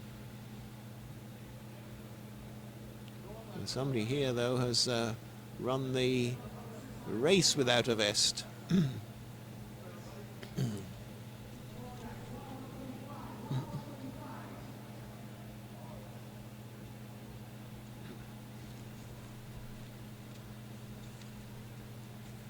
691 with the bareback Shiva Ramdeni. And I'm trying to keep my eyes peeled that no female crosses the line without noticing, but at the moment I haven't seen the third lady, the third female finisher.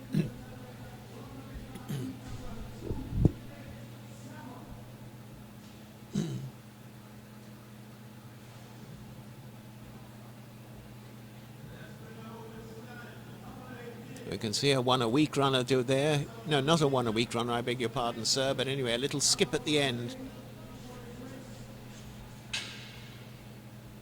And this, I think, is the third female. It's Christelle Laurent from Guadeloupe, a locally based runner. Christelle Laurent from Guadeloupe.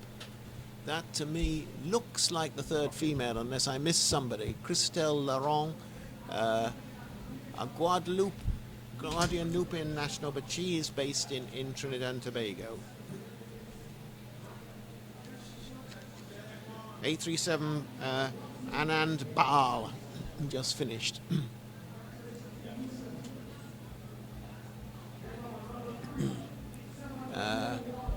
This gentleman 1016 was ready for the sun. He has his shades on. 1016 Denzel Hislop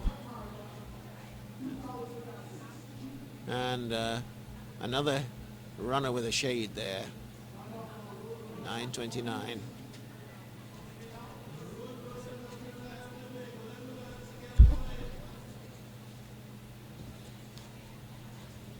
.929 with the shades and the beard. Mitra Raghunanan.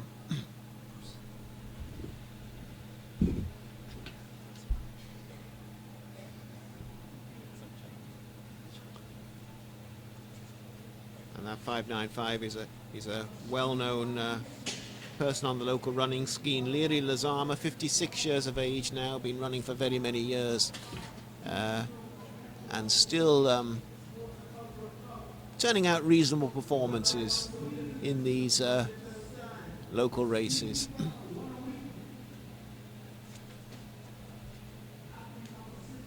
.520 Deodath Boudou, and won a week again. We see there number 902.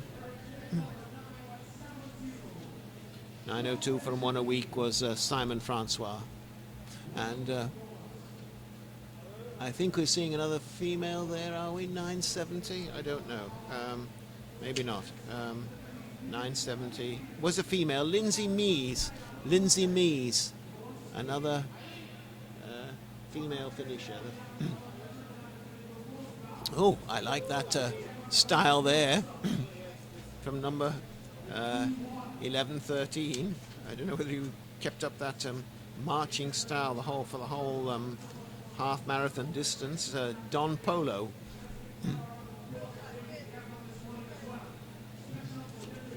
And D1 is a Special Olympic competitor, Corin Hernandez. Special Olympics means I think there's some sort of a physical challenge, and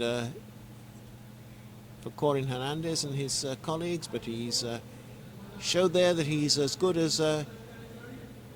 and better than most fully able runners. Let me put it like that.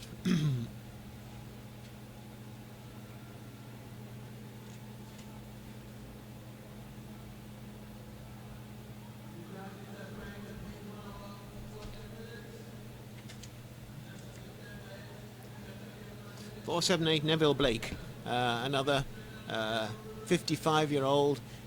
Remarkable, really, if you look at these races. A lot of the runners over 50, and as you can see, they're well up there with their younger counterparts.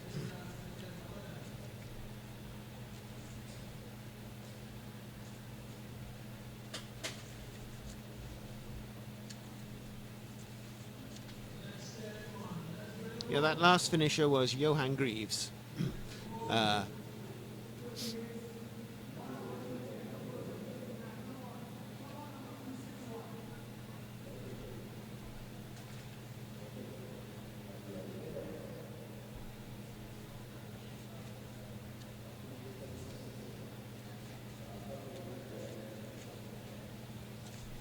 361 finish there. Shea Gonzalez, a teenager. So one for the future, we hope. Rather well built for a runner, but looks almost undistressed and not sweating so much.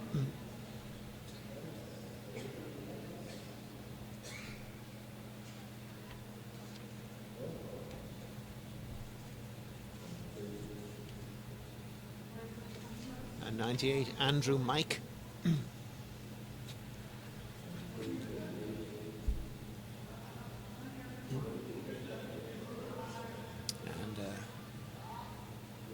Next runner gives a little look round to make sure that nobody's going to pip him on the line, and this is another of the veteran runners who's been running for very many years here in Trinidad and Tobago, well known to the spectators, well known to the running community, Glenn Doyle.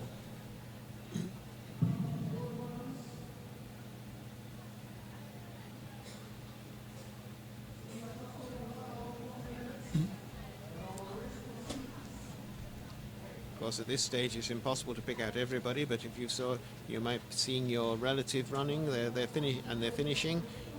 That last person was Isaac Sylvester, or Isaac Sylvester. I say if you're looking out for a particular runner, maybe you can see your next door neighbor or your workmate amongst those finishing.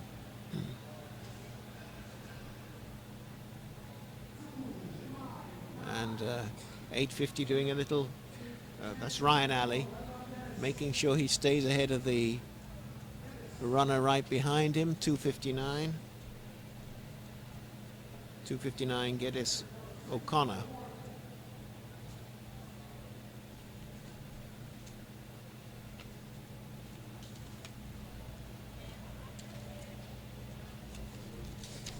Right, finishing now, Andy Sylvester. No, I beg your pardon, sir. You're not Andy Sylvester, you're Stevenson Alexander. And we begin. Now a good crowd. It looks to be a female coming in. She must be in the first half dozen females.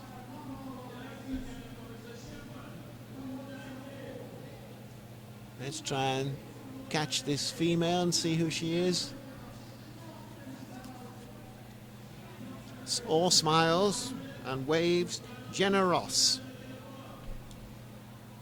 And another lady finishing. And she's putting a little sprint to make sure that none of the gentlemen catch her near the finish line.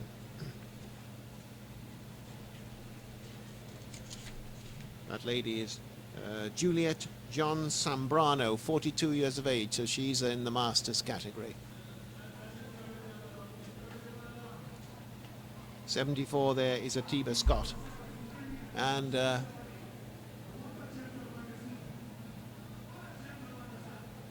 another a rather short lady there with a very tall gentleman finishing with her. The short lady is Selena Scott. And the tall gentleman, who perhaps finished just behind her, was Keys Duckman. And here comes and one of the, perhaps the, well, I wouldn't say the most, but one of the real stalwarts of the scene here, the running scene here in Trinidad and Tobago, Nimcham Ramsroop, now 60 years of age, and I'm sure he's probably run all the UWI half marathons, and he's run nearly all the Trinidad and Tobago marathons, which started in 1983. Nimcham Ramsroop, a real veteran of the scene and ever present. 24, Celestine Lestrade. Celestine Lestrade, probably in the top 10 females. And here comes, looks like Christine Regis. Yes, it is Christine Regis, a 50-plus female competitor. She's probably first in that category. Looking a little bit tired, but a good run from her. Oh, sir, that's a good finish there on the left, but you didn't quite manage to run down the lady on the right. 6:34, Camille Hernandez. And a little leap there, finishing the race. And, well, I don't know whether it's a good idea to win a sprint finish against your colleague, but perhaps that's Shejan Evans there, who won that little sprint finish against her colleague in the same vest, but maybe she wants to show women power. She can beat that man in the club, who's in the same club wearing the same running vest. And here comes another very well-known local runner, Candice Bikaru, determined. She's known as determined because she's determined to finish every race. This is the lady with the bikini top and the shades, the blue top, well-built lady, Candice Determined Bikaru. And she's a veteran as well, age 46 years.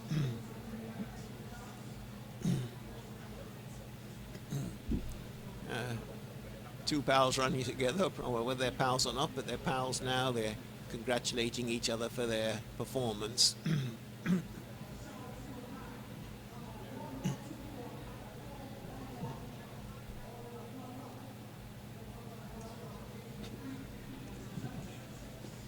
.709 there.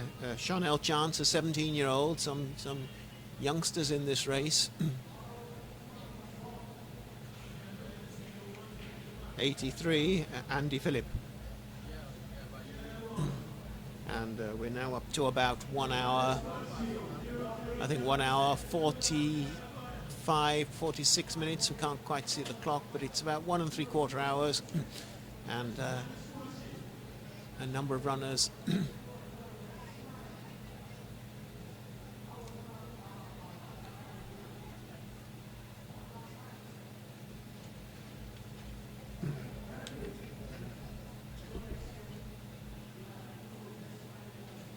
.54 there, Mark Lee Soon.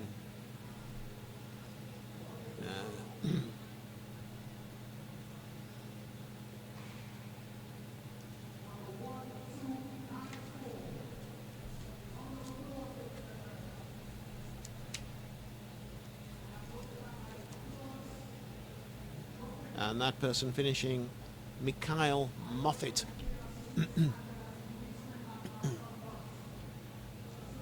This is the UWI SPEC Half Marathon 2016, the 13th running.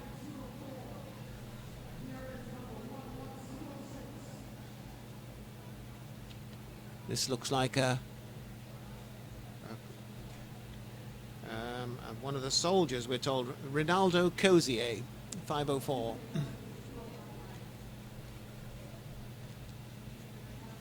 And he's followed by Keith York, age 63, on the left-hand side there, needing a little bit of help, but 63 years of age, still going extremely well.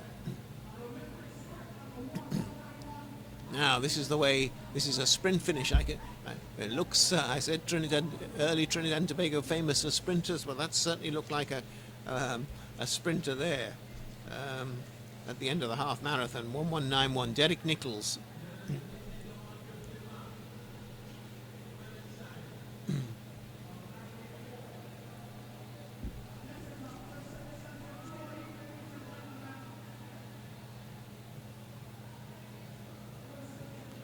Just crossing the finish line, Deodath Harikissoon. The winner this morning was from Kenya, Hilary Kiptanui 2, in the fast time of 1 hour 5 minutes and 33 seconds. He just failed by about 26 seconds to set a course record.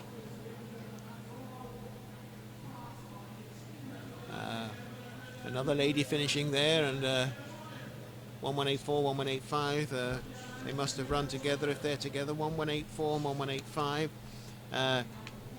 Simone Capiatha and Brent Thomas, those two, obviously ran together, got numbers together.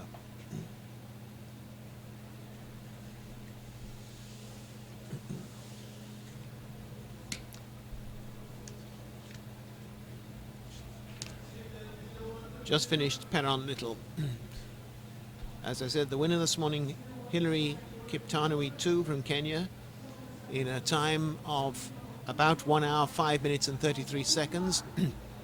In second place was Risha Perez of Cuba, 1 hour 9 minutes and 27 seconds. In third place, Peter Nakaya of Kenya, 1 hour 10 minutes 46 seconds. In fourth place, Alexis Pina of Venezuela. Fifth place, Kelvin Johnson of Guyana. Sixth place, Lionel Dandrade of Guyana.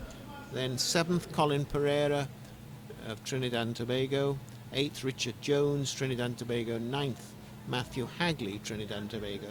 The first female was Yaisi Alvarez of Venezuela, and the second female, Tonya Nero of Trinidad and Tobago, and unofficially the third female, Christelle Laurent of Guadeloupe. 151, needing a little bit of help there, making any of those athletes who are a little bit tired. There's medical help at the finish here.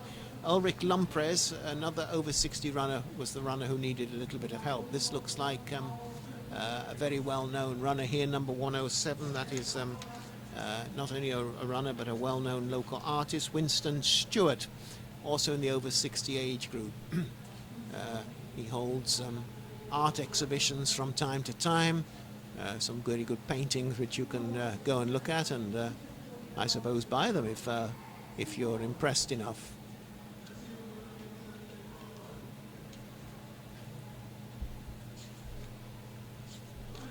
(291) Liesel Puckrin, she's now just finished. She's now in the over 50 age group. Another over 50 female just finished.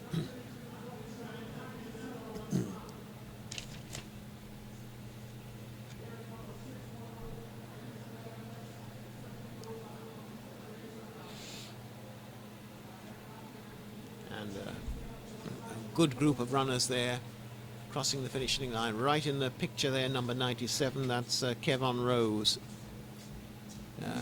And I think it's very good the way that those who are a little bit shaky immediately are getting help. And here's another special handicapped runner, all these numbers, D11, C6. And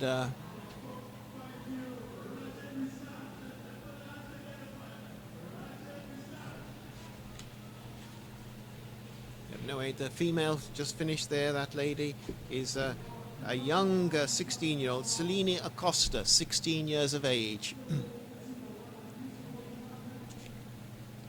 Now this is what I thought was the Trinidad and Tobago Roadrunners Club uniform, number 450, but perhaps they have a new vest as well.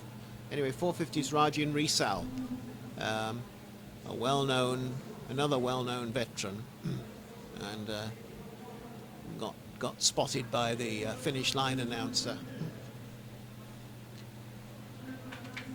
Right in the picture there, let's see him, number 811. 811, that number belongs to Miguel Subiro. And number 20 there, number 20, a female, April Francis of Trinidad and Tobago. 82, another lady, Esla Anthony. And another lady. So we're beginning to see plenty of females crossing the line. Rohan, 410, Melanie Harford. And another Defence Force runner, that green with the yellow stripe, that's the Army running uniform. 489, Alim Khan. And 28, big, strong fellow, but he needs a little bit of help. David Mitchell. Again, looking more like a sprinter, but he's managed the distance, and that's excellent. 20.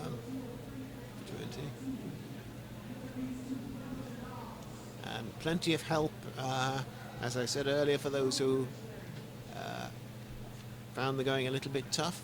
Plenty of help, and there's a medical tent, and all first aid is available. So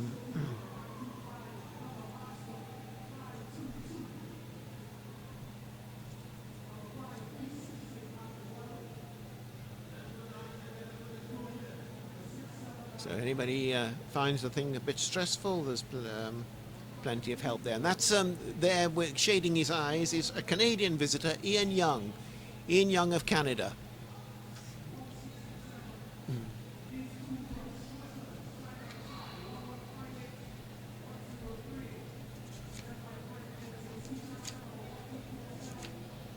.400 Emile Serret,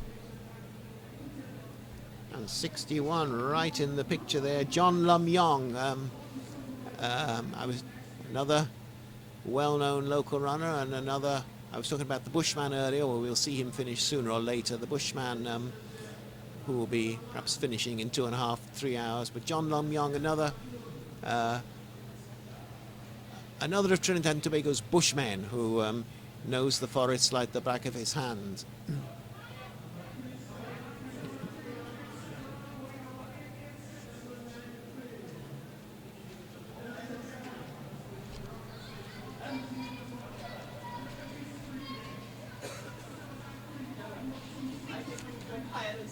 9.73 there, Gervin Jack.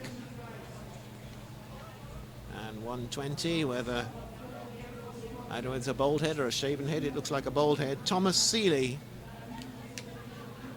And 3.73 there, well,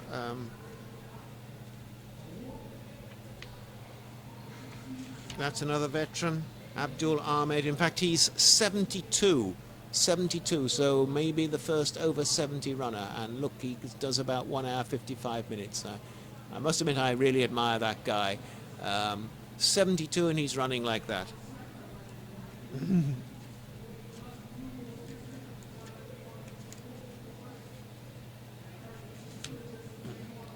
9:10, Andrew Whiteman.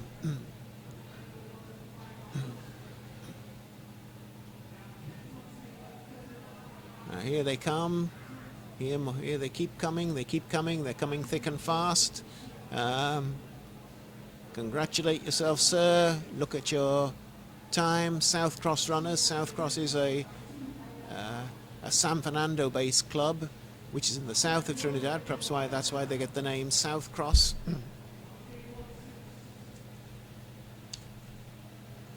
1142, just finished, Raynar Bonyan. And they're finishing young and old, and perhaps even more old than young.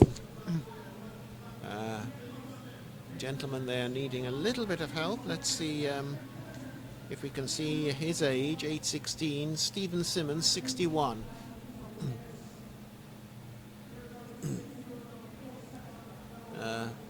Another army man, another big, strong-looking army man. Limping a little bit, though. Perhaps he had his shoes didn't fit that well. 280, Leslie Callender there, 68 on the left, 68 years of age.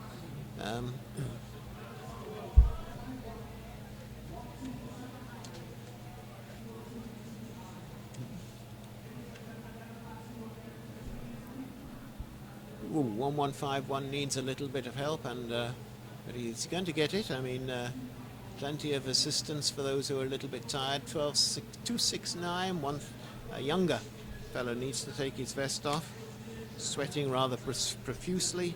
269, well, he's not that wrong. He's 42 years of age, but had the body of still a 20-year-old possibly. And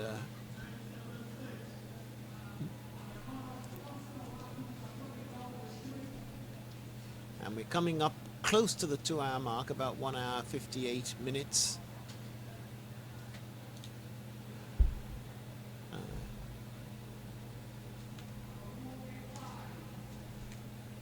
976 there, Lorenzo Hodges, and another army man.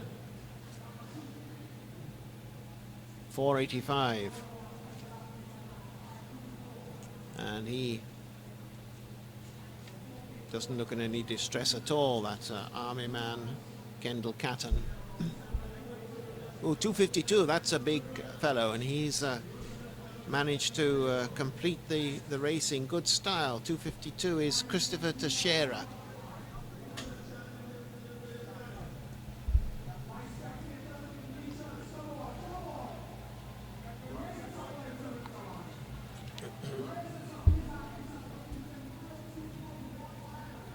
$5.90. Well, I said earlier that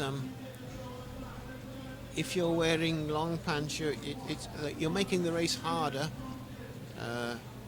especially if you're going to be running fairly seriously. 5.90. Deborah Agong, she obviously prefers to wear tights than shorts. I think most runners would agree that an event like this, it's much more comfortable doing it in shorts in these sort of temperatures. 5:45 there, Nadia Ali. Oh, here's a good finish on the right there, just making sure he finishes first of that little group, and that the camera spots him. Samuel Robinson. 4:05, a biggish lady looking at her watch. Aisha Hume.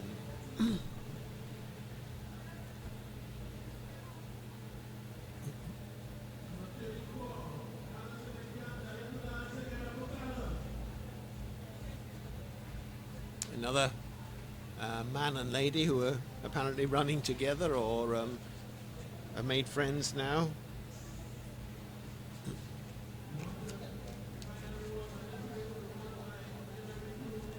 Well, we're seeing 7:51 there. That's Nishad Radhe.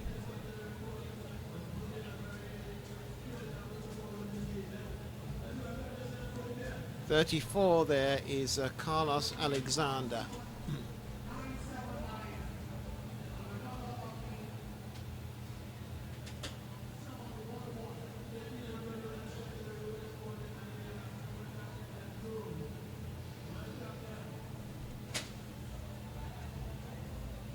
Just trying to see that club vest there, but he bobbed out of the way a little bit before I could see it. 9:57, Sean Mungal.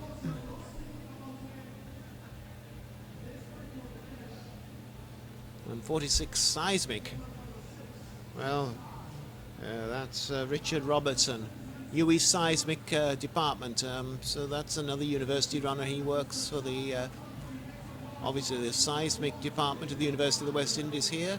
For those of you who don't know, Trinidad and Tobago very much in the earthquake zone. Perhaps we're a little bit fortunate that we haven't had any earthquakes in the last... Well, we have had a lot of earthquakes, but any major earthquakes, it's not too unusual to find the ground shaking a little bit.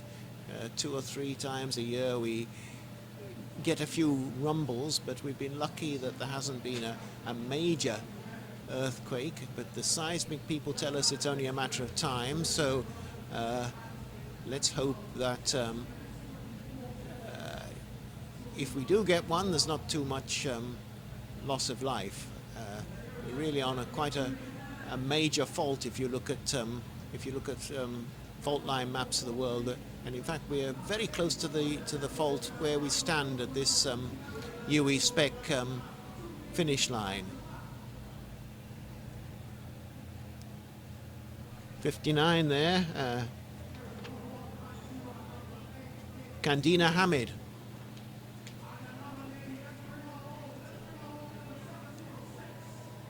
Oh, 880. He's pleased to finish, like most of the others are pleased to finish. And 706, getting a little bit of help there. 706, Melissa Guevara. 86, Leonette Cox. 144 there, Gregory, who we just saw, Gregory Besson. Now whether he... And again, may I emphasize that the marshals there are making sure that everybody who does perhaps feel a little bit shaky is being assisted at the finish, which is good. Oh yes, I finished. My arms are in the air. Congratulations to myself, sir, and congratulations to you. Hans Barber.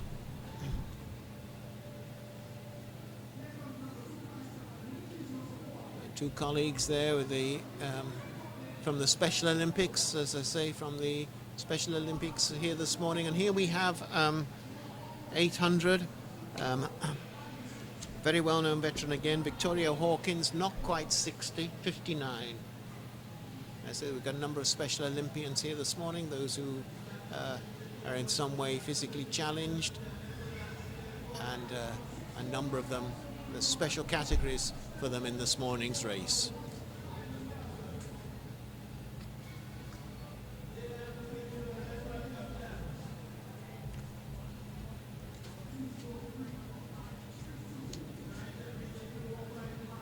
.649 needs a little bit of help, but I don't think he's too distressed. That's Joel Sampson, a 17-year-old. It's good to see that besides all these veterans in the race, there are also some youngsters. Perhaps we should be seeing more youngsters, but this is rather a long event. And of course, we need to teach youngsters the value of physical exercise like this, and the need to keep the body in good shape. And we can see most of these finishers, their bodies are in very good shape, and a lot of them, don't forget, are 50 years old, 60 years old. We've even seen one 72-year-old finisher and looking in very good shape. $8.99. Tattoos, no, he says I'm quite all right, I don't need any help. $8.99 to identify him, Barry Lee Newallow. $5.62. Slim and trim lady there. $5.62. Janelle Knoll. Now, she didn't look 39, but she is 39. I know there's people much older than that. But this again gives some indication that this sort of activity does keep people looking young.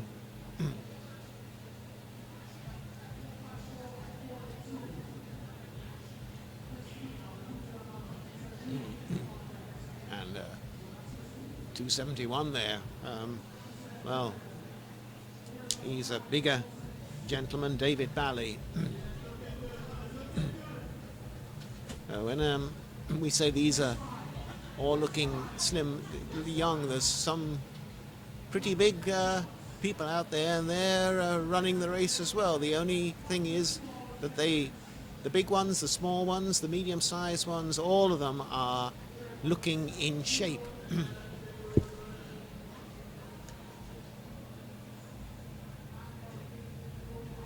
And there's a younger female there, Alice Woodhouse, Trinidad and Tobago, 26 years of age.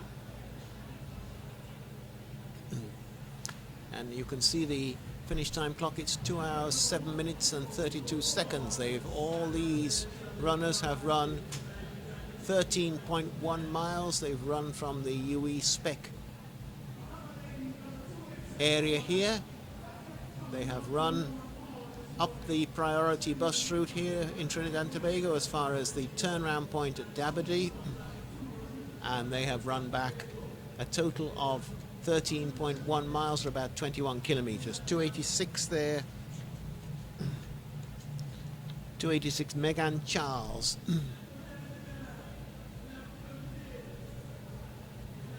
170, watching his heart rate with that thing on his arm. Devon Simon.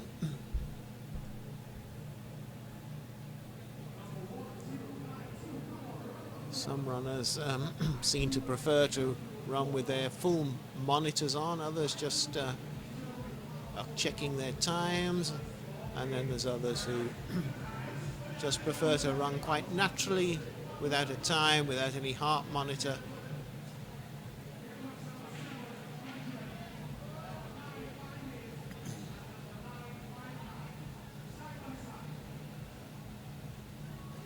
A group of, a trio here, 2 ladies and 1 man. Number 700, she's been asked if she wants some help. She says, well, not really. Teresa Rosemond. In fact, that's an employee of the Ministry of Agriculture here in Trinidad and Tobago, and I'm sure she doesn't need help because she's a very seasoned runner.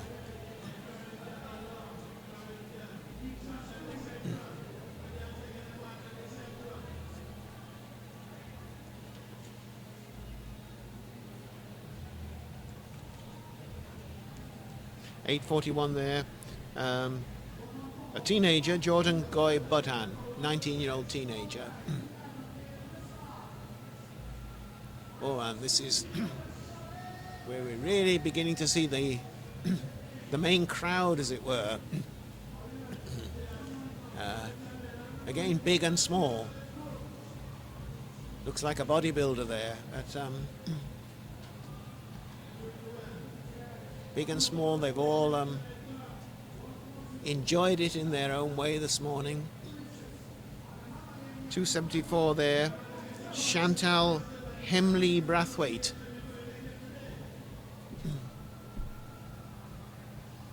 And if we can pick the veteran out, 777. Let's check his age group. Wayne Alexis, 59, not quite 60. Oh, congratulations, sir. Congratulations, dear. One a week. The one a week club, obviously. They're very pleased for each other.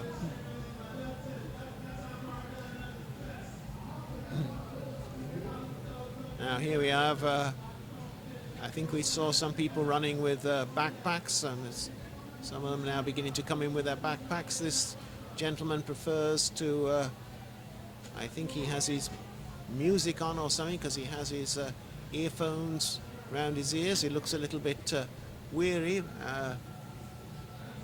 They're advertising a number of local companies, a local cable company and the well-known international restaurant.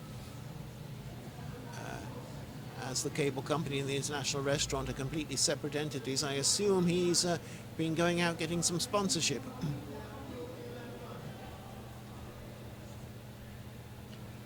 332.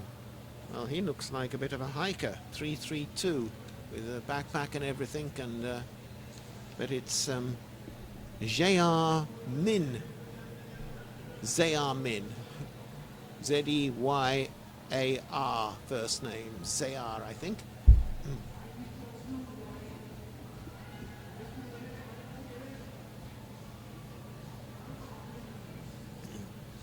2 hours, 12 minutes. Another Trinidad and Tobago Roadrunner. And that's also another Bushman, but I couldn't see his number, but I've spotted him once or twice on the hikes in forests. 329.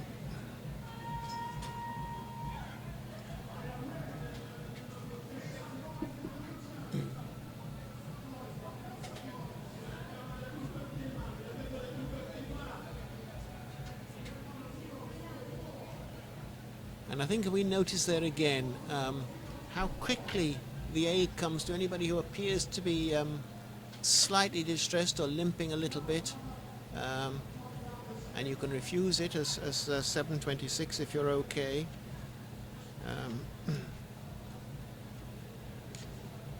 726 was Anna Pounder. You see, I think this is really good. We're not seeing the sometimes distressing spectacle of people collapsing at the finish line. If anybody's looking a little bit tired, help is there right away.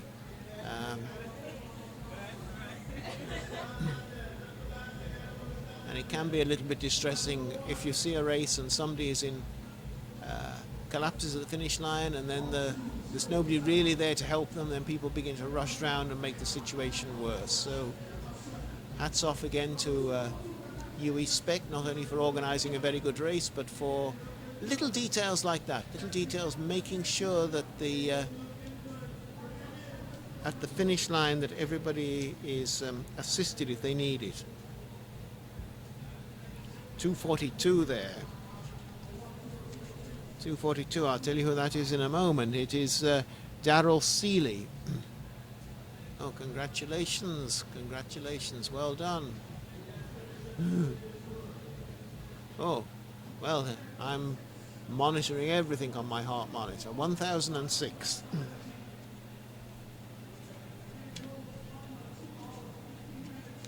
1006, Daniel Duncan.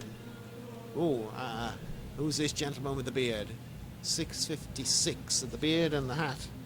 Looks like a Muslim gentleman, I suspect, with that beard and that hat.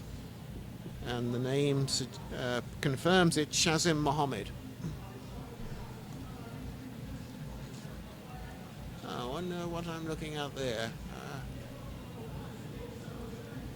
I can tell you everything that happened during the race. I've got everything recorded, and I can download it or upload it to my any device I may have at home.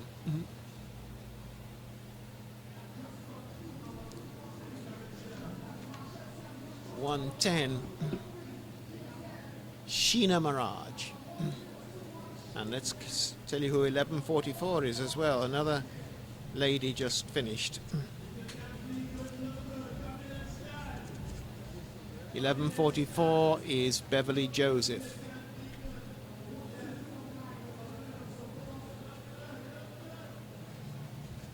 Well, 4:14 attracted a lot of attention there. Fonda Samuel.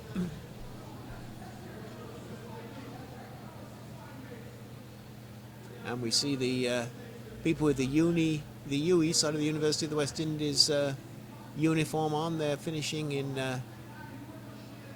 their numbers.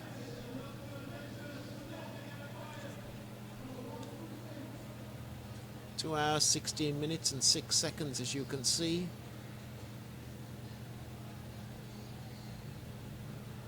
Oh, well, that looks to be some good eye protection there from 9:39, which is now moved. Jocelyn Francis with the eye protection.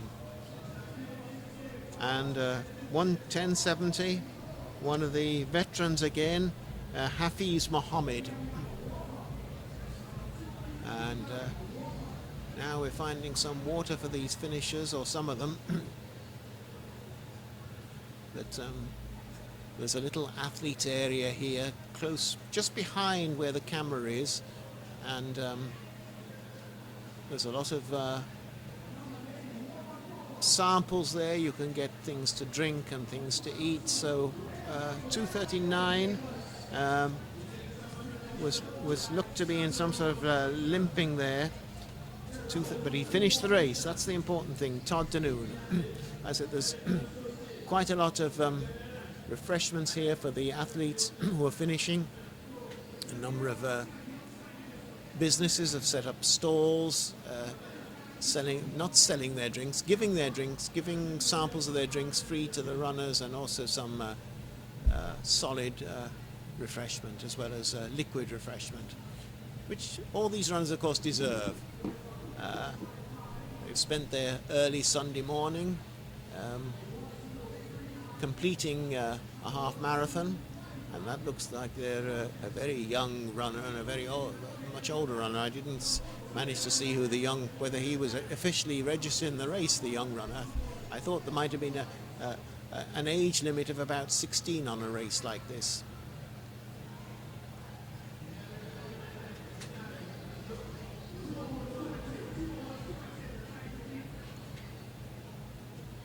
Well, 3:71 there, she's in the middle of the picture, so let's find out who she is. 3:71 is Charmaine Superville.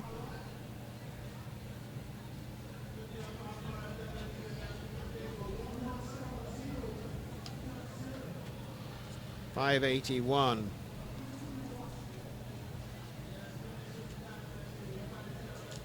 .581 still in the picture. 581 is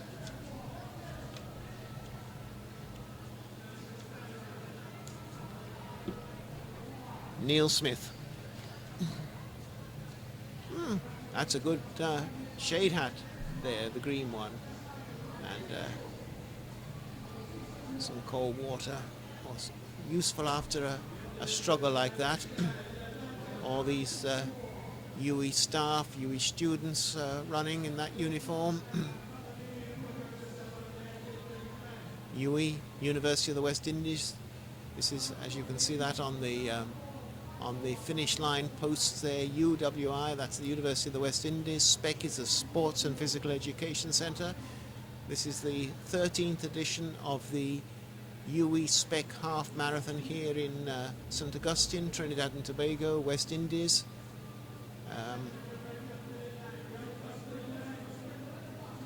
And this race has been going for about 2 hours and 20 minutes, nearly 2 hours and 20 minutes. The winner came home about an hour and a quarter ago now, Hilary Kiptanu 2, in 1 hour, 5 minutes and 33 seconds. And the First Lady, who was perhaps about 10 minutes behind that, was Yaisi Alvarez of Venezuela.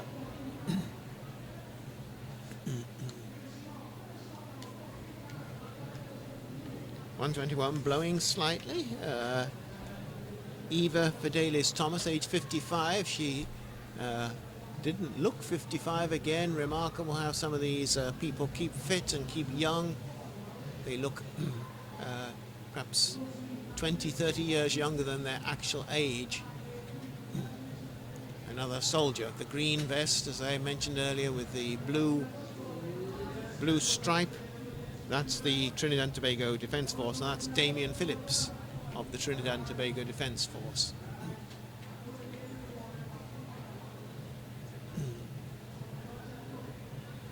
And there's looks like a lady soldier there, number 406, with a male soldier. 406 was Shimoha Lachmidiel Ali.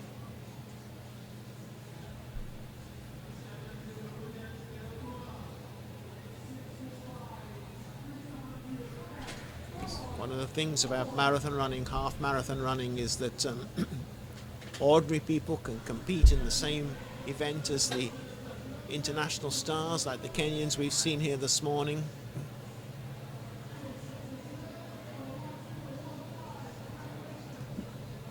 Young and old, male and female. 664. 664. Regio Richard, she's a teenager, 19 years of age. The 10:15, Trudy Louison.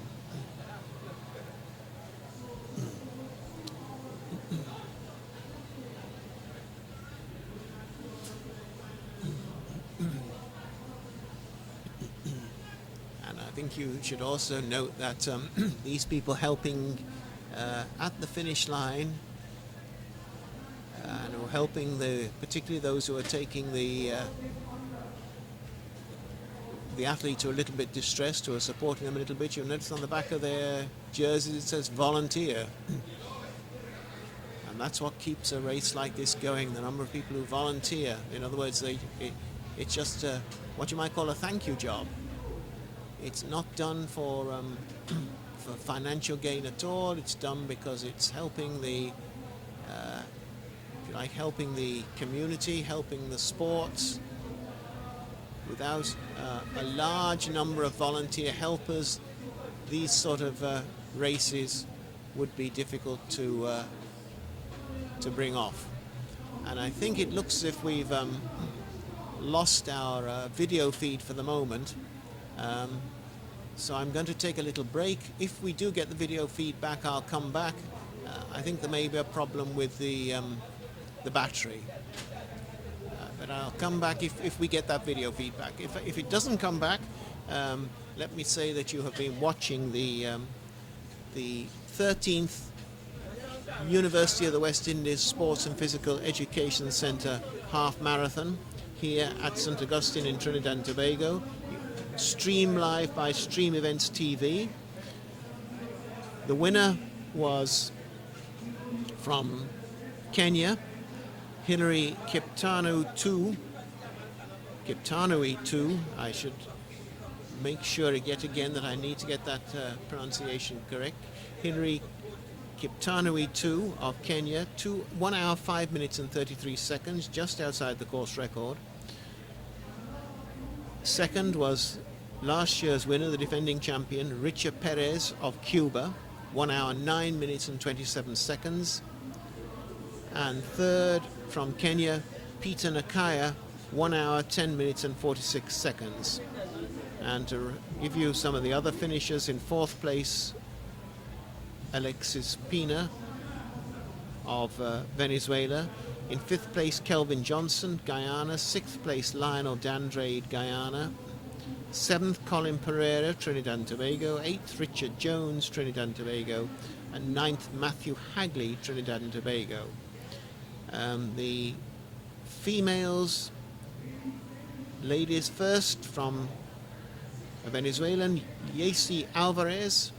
And second, the local champion, Tonya Nero of Trinidad and Tobago. And third, I say unofficially here, because I'm assuming we didn't miss anybody, third was Christelle Laurent of Guadeloupe, and we've got the video back here now, so I'm able to continue for a little bit anyway until my voice gives up completely. I apologize for that little break. I don't know quite what caused it, but we certainly got the video back, and back in time to see that lady congratulate herself on finishing the race. 2:55, Joanne Boudou Singh.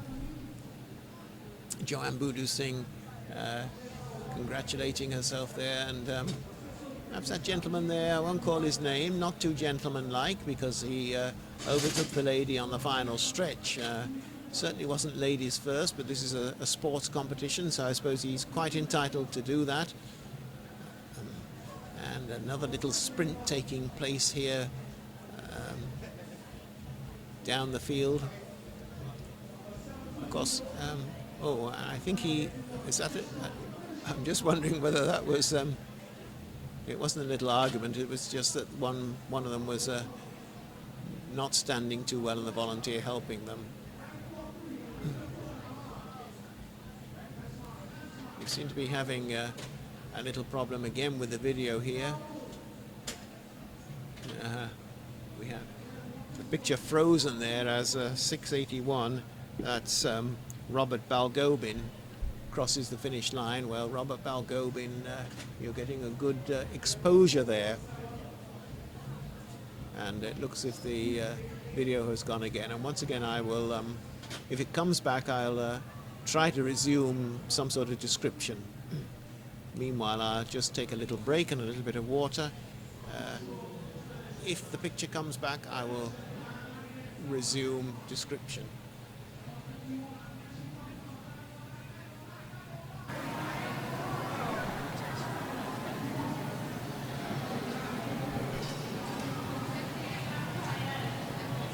Okay, well, we got some picture back now. Yes, here we are, and the ambulance is coming through. Coast Guard ambulance. I don't know whether that's a particularly desirable situation or not, to have the Coast Guard ambulance presumably blocking some of the runners. We certainly need ambulances during the race to pick up people who are in distress. I don't think it's a good idea to let the ambulance actually drive through the finish line like that. And as you can see, it caused a little bit of a disruption as well. The finish line clock was dislodged by that vehicle driving through. As I mentioned earlier, about 1,300 runners in the race this morning. I wouldn't like to estimate how many have finished already, but I would tell you that there's quite a lot of people still out on the course. 2 hours 28 minutes is the time at the moment, and another gentleman applauding himself, and well, he might. He's finished 13 miles. Ivan Spicer. Oh, and 1179, and a little bit of pain here. Again, these back markers. What we have to remember about the people who are out now, that they've been out there. It may look as if they're compared with the leading runners, that they're let's say not so impressive in a way, but what we have to remember is they've been out there more than twice the length of time of the first place runners. The weather is getting hotter and hotter, so it can be much tougher actually to be towards the back of a field like this than it can be towards the front. Weather conditions now, as you can see, quite sunny. I'm sitting perhaps rather fortunately in a booth which is air conditioned, perhaps a little bit too air conditioned, because I almost wish I'd got a sweater on, but outside I'd estimate the temperature's probably getting now towards 30 degrees Celsius in the shade. If not 30, at least 29. So not ideal conditions. But these people are used to it, of course, because if you're not too used to conditions like this, they can be quite dangerous. But most of these runners are local runners, and they're used to fairly severe conditions when they do all their training. Most of the training, as I mentioned earlier, would be done perhaps after 5 in the afternoon, when the temperature's still high but the sun is going down. Sunset is usually around about 6 o'clock, so after 5 in the afternoon the sun is quite low, and the humidity is not necessarily a factor. And the other time when a lot of people train is in the morning, but perhaps a little bit earlier than this, 6 a.m., 7 a.m., before the sun begins to play its part. So the story I'm trying to make is that runners here, they're not fortunate enough to be able to train during the full daylight hours at any real time of the year, because throughout the year it's hot and sunny most of the time, and if it isn't hot and sunny it tends to be rainy. And if on a rainy day you take a chance to go out and run, well, the rain can stop almost without notice and the sun come out again. So it's not a very good idea to be scheduling runs for any time, scheduling training runs any time, say between 8 a.m. and 4 or 5 p.m.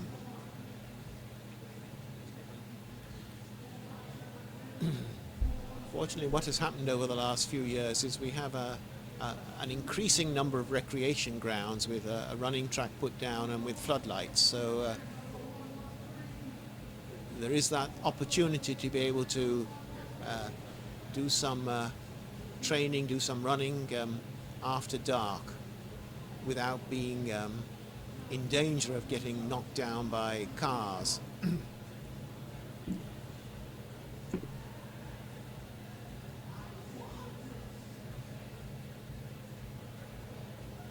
2 hours, as we can see, 2 hours 32, nearly 2 hours 33 minutes now.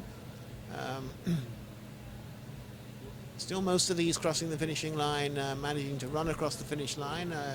Possibly some of them were walking, but when they saw the finish line in sight, they began a little jog. Yes, I've hurt my leg a little bit. And he's helped off there, and 2 Defence Force runners, athletes, sprinting and racing each other and apparently enjoying it.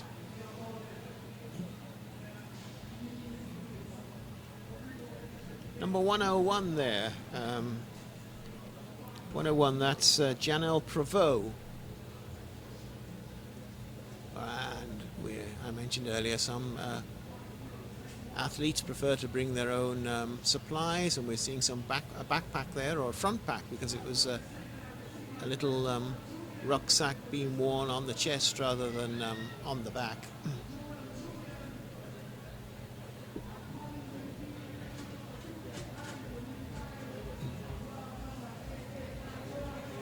Now this little pack here, he's been led by a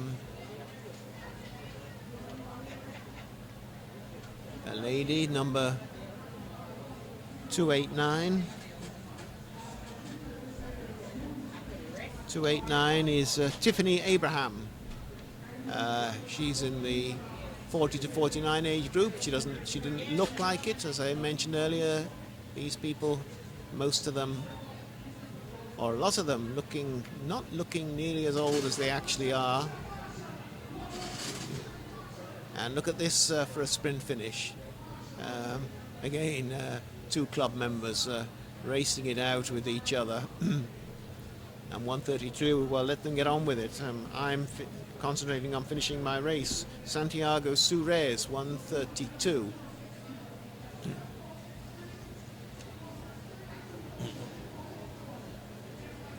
Now we are beginning to see some walkers, but this lady is not walking, or not walking as she crosses the finish line anyway. But I think she may need a little bit of help to get out of the way. But 244, well, I'm not going to bother to run to cross the finish line. I finished the half marathon. I've beaten everybody behind me. Those in front finished in front of me. Rodney Alley is the gentleman's name. 33, Jan Landreth Smith.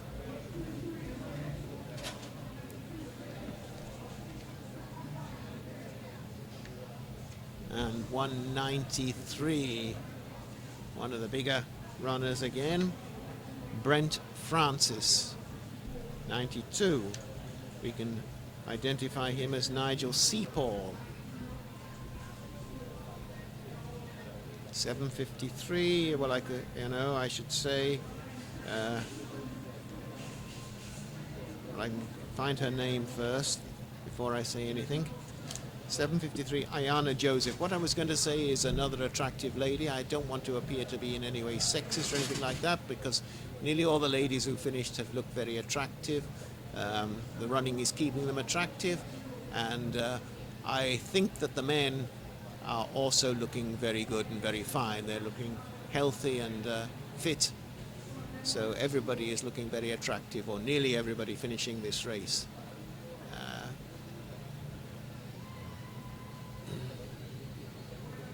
186, looking no less attractive than every other finisher. Susan Dyer, 56 years of age, and really didn't look like that.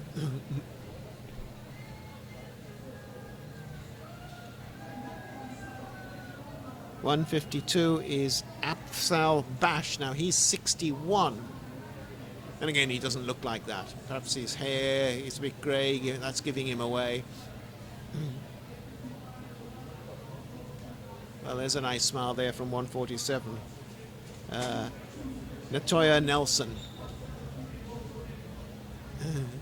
She's recognizing somebody and smiling at them. This is something people enjoy on a Sunday morning. This isn't the stay in bed and then get up and gorge yourself with food group. This is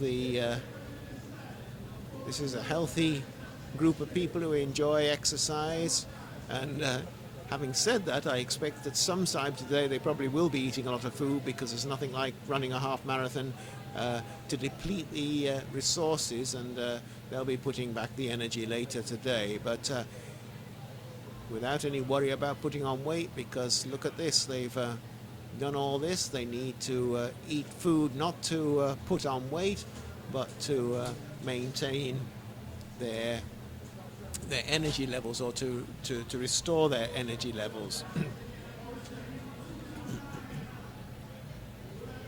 1218 with the colourful, or the interesting track pants.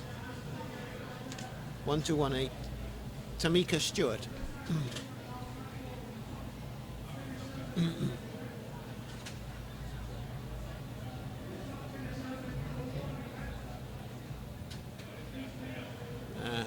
Another little, or quite a big cluster finishing now. As I have said several times, about 1,300 runners in the field. Probably several hundred still to cross the finish line. 2 hours 39 minutes is the elapsed time since the start of the race.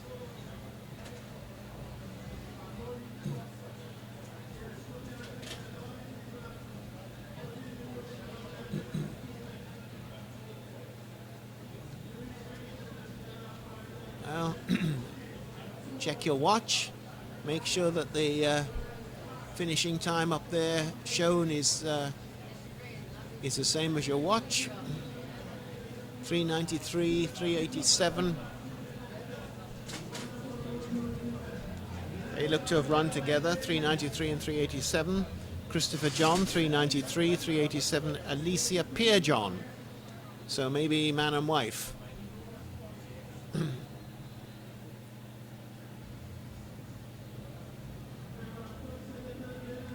1130, looks ready to do a little bit of chipping. chipping being a local word meaning sort of dancing in the street to music. 1130 Palomi Marcano.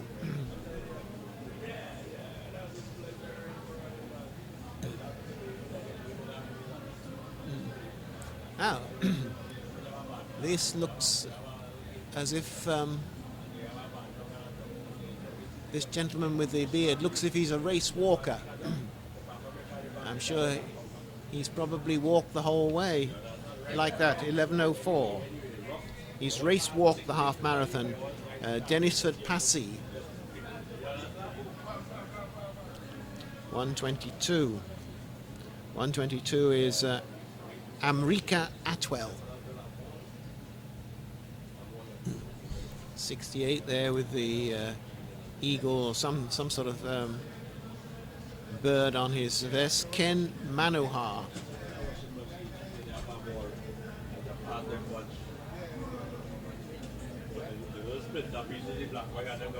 We haven't seen too much problems with the spectators wanting to get in front of the runners here on the final straight. That can also be a problem sometimes in these races, especially for the back markers of the race. Congratulations, we finished together. But don't worry, the computer or the chip timing will separate you somehow. If you they won't have you down. But I think maybe the gentleman didn't run the race. He's just helping the lady, because the gentleman doesn't seem to have a number on him. So he's just helped the lady to cross the line and gave her a little kiss of congratulation.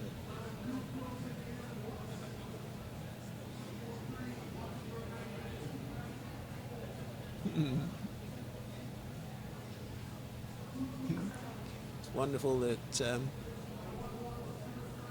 the achievement of these people, some of these people, they're very proud of the fact that they've finished the race. They've run 13 miles in not the easiest of conditions.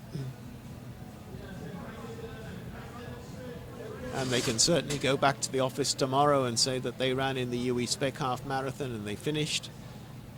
They didn't spend the weekend lying in bed. They didn't spend the weekend watching television. They didn't spend the weekend doing whatever else some people do at weekends. They spent the weekend, or at least Sunday morning, running the 13th edition of the UWI SPEC half marathon. Number 66 there, if we can just pick her out, that's Shanta Dore Baig. Shanta Dore Baig there, number 66.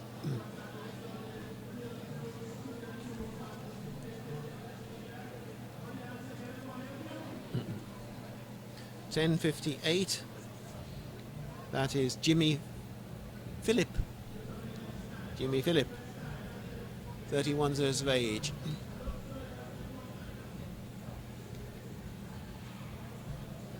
$7.90. Well, I enjoyed it. That was good fun. Nice smile for everybody. $7.90. Kenrick Haynes, and another 70-year-old. Well, he doesn't look young, but he doesn't look 70. 70 years of age. Fun runners. That one.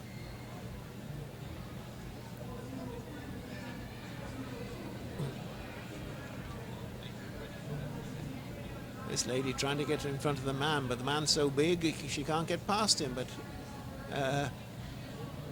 there she goes. She's finished the race, and that looks like her colleague there in a similar coloured vest.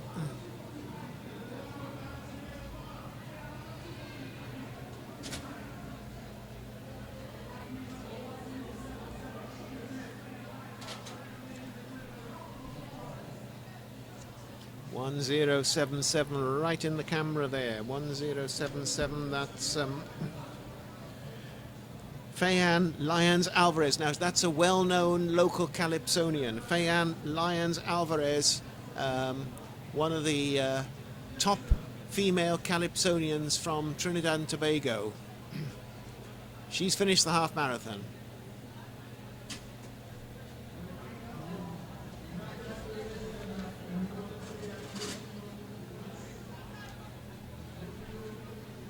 9:47.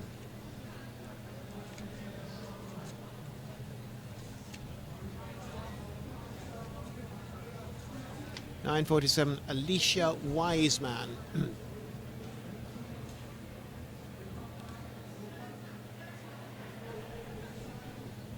And as we can see from the performance of Feiyan, this isn't only for professional athletes.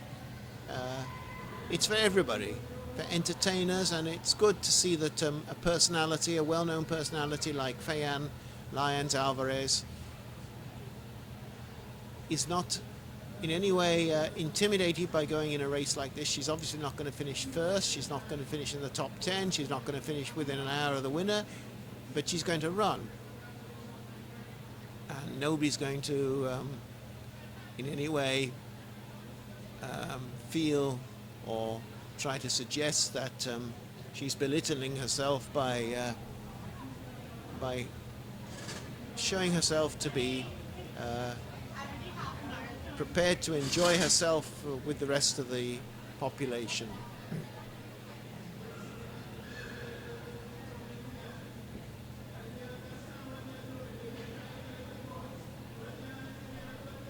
And here comes another group of runners, and one lady decides with a vest with sweaters on it, decides that she's going to finish a little bit ahead of the rest of the pack, number 1278.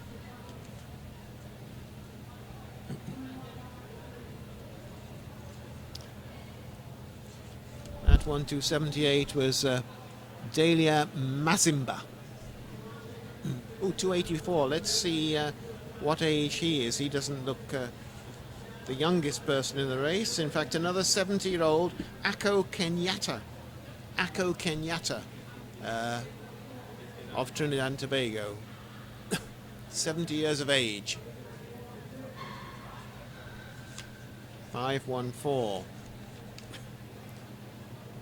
Amrish Suraj Bali. And 891 there.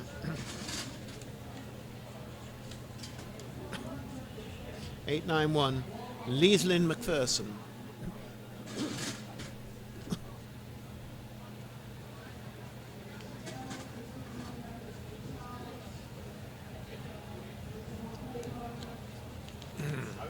And 689 there. Who passed your screen as I was taking a sip of water. That's Kesra Lashley. And I suppose one advantage of, well, not whether it's the advantage or otherwise, but when we come towards the back of the fields, more of these runners are wearing tights, and some of the tights are looking very attractive, we have to admit. Although, as I said earlier, I don't think they help to keep you cool at all. 395. Michael Doshand.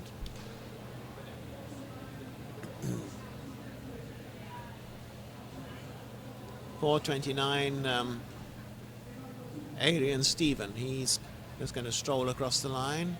He's not going to put into any special sprint, but he's beaten 2 hours 50. He's beaten 3 hours, and he's completed 13 miles and about 192 yards, I think, or 21 kilometers and some meters. I'm not quite sure exactly how many.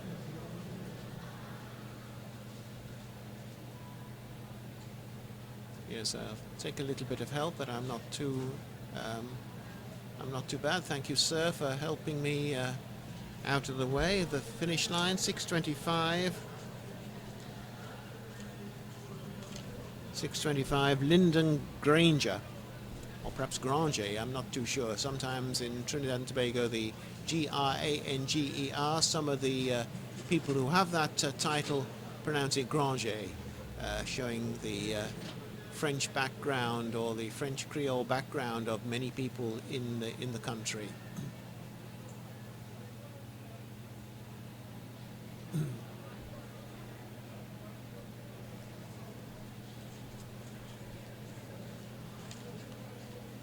(1008) with the UWI vest on, the University of the West Indies best, Rishi Ragbir.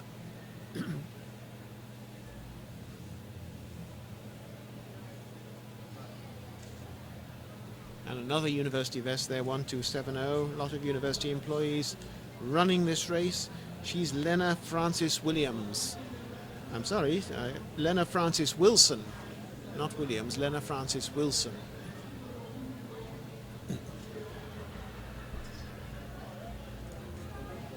$11.97. Prominent in your picture. 11.97 is Subhash Ragbir.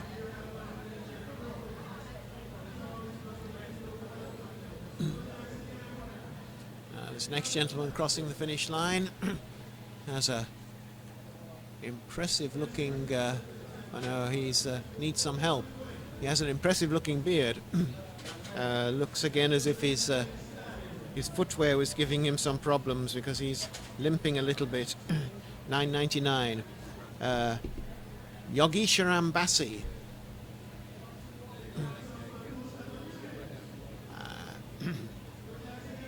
A whole group of, well, we call them walkers, but they probably jog most of the way and run some of the way, walk some of the way, and they're all made it safely. 11.54. Looks one of the older runners, so let's get his name. It's Ernest Caesar, 65 years of age.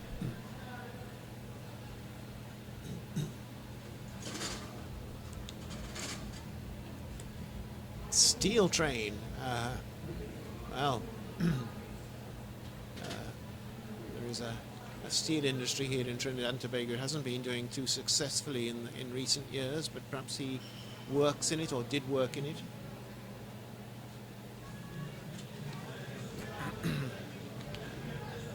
Another gentleman there showing that size doesn't prevent you from finishing a half marathon.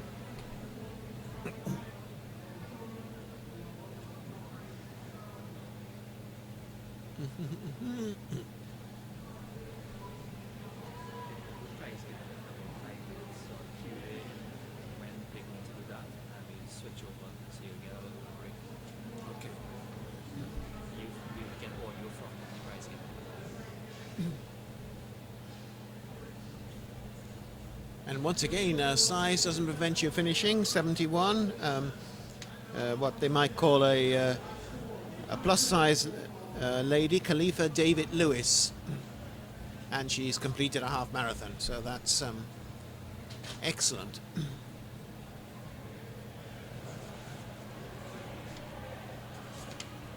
'77 is Tricia Prince, and 63. Russell Corby.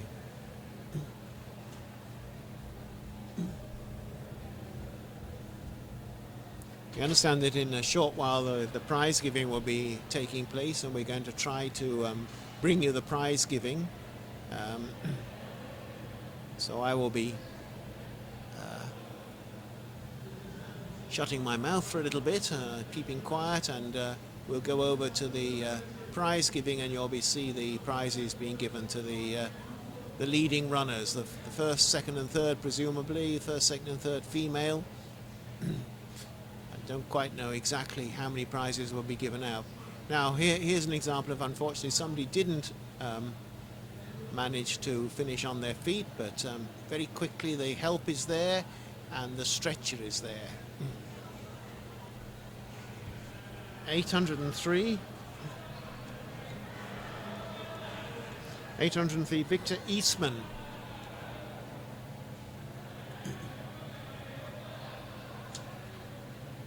And all these white vests with the runner on it, they're all university employees. That's the vest the university employees are wearing. That's the and another one there. That's the uniform for the UWI, University of the West Indies employees, in the 13th edition of the University of the West Indies half marathon here at St. Augustine in Trinidad and Tobago.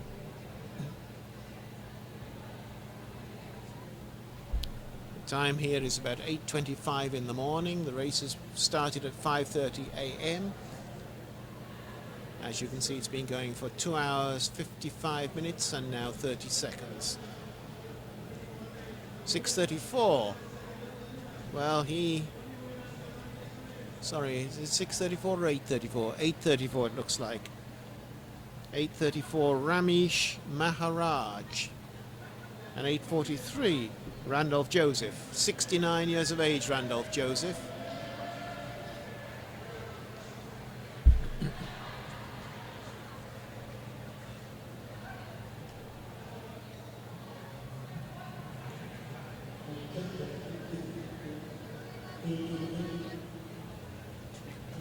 And as I say, we're just about to get the prize giving, so when the picture changes, you'll see the prize giving and you'll hear the announcer at the prize giving.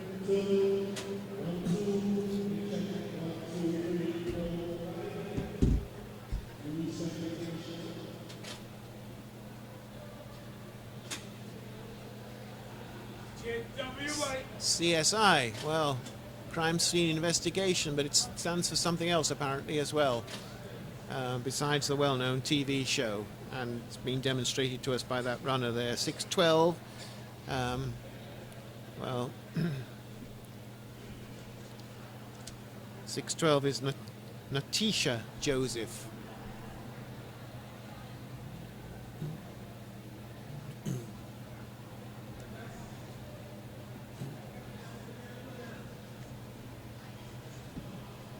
.307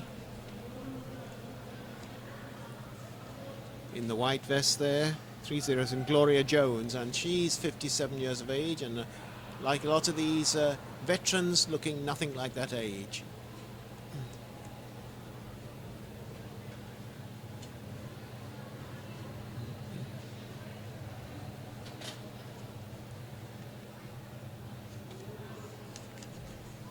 .732, well that's fun. She's got fun on her vest, and I'm sure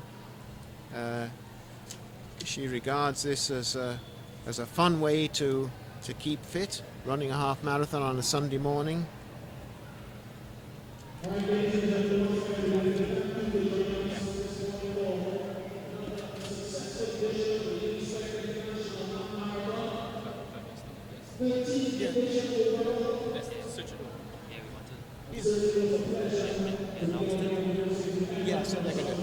And as I mentioned earlier, we're now going over to the prize giving. So you'll see the leading prize winners gather their prizes. So let's go over to the announcer for the prize giving. Miss Andrea Taylor Hanna. Andrea Taylor Hanna.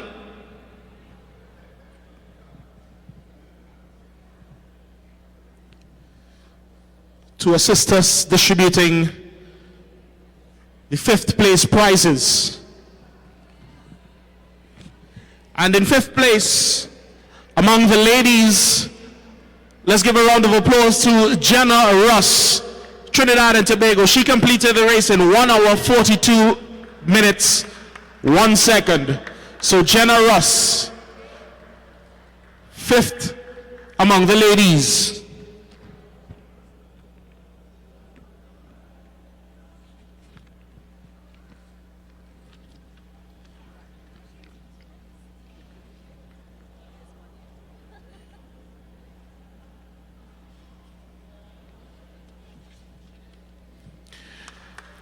Congratulations once again to Jenna Ross.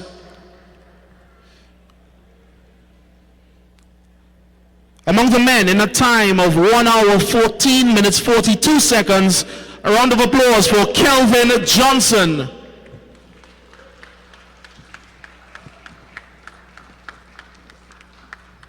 Kelvin Johnson, 5th among the men.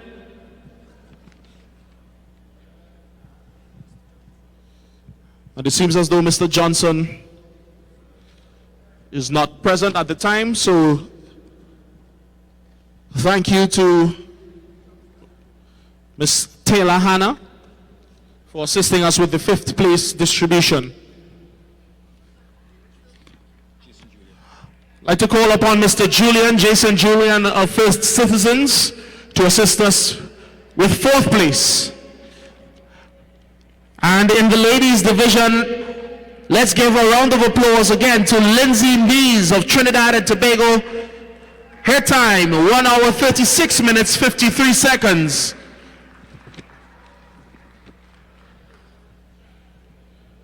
Lindsay Mays. And again, it seems as though fourth place ladies as well as the men absent.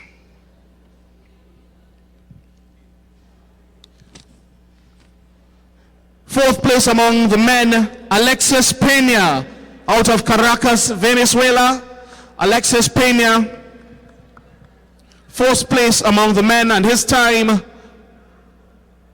1 hour 11 minutes 10 seconds. Round of applause, Alexis Pena.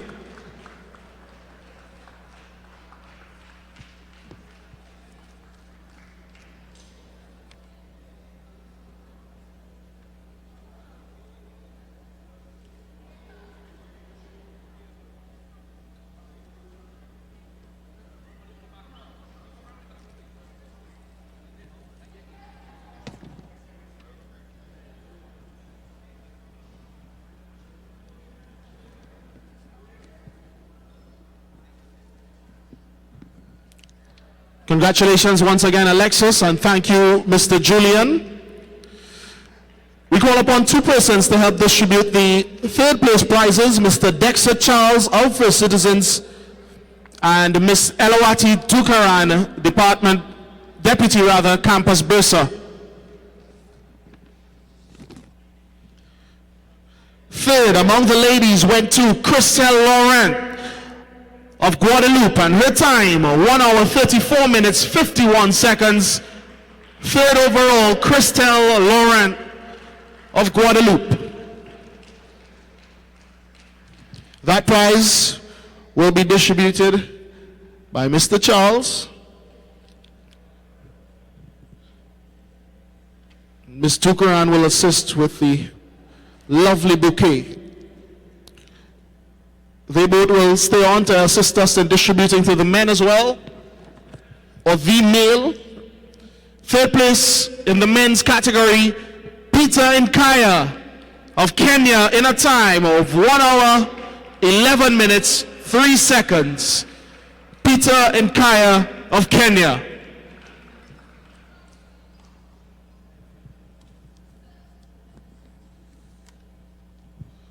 And again, it seems as though Peter has left us. And if Peter is not here, or any representative, let me say thank you to Ms. Tukaran and Mr. Charles.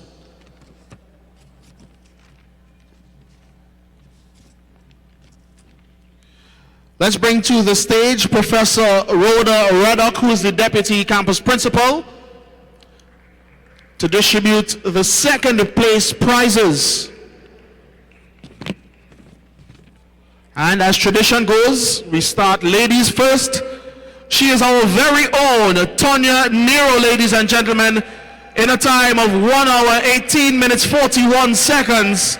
Second at the SPEC International Half Marathon 2016, Tonya Nero.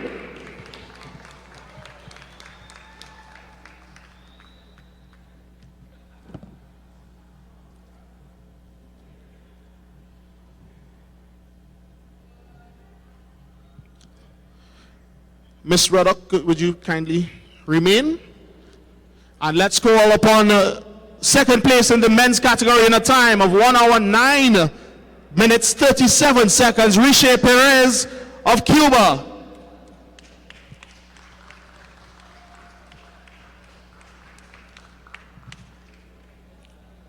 Riche Perez of Cuba. And it seems as though he also is not present. So moving quickly along, thank you, Ms. Ruddock.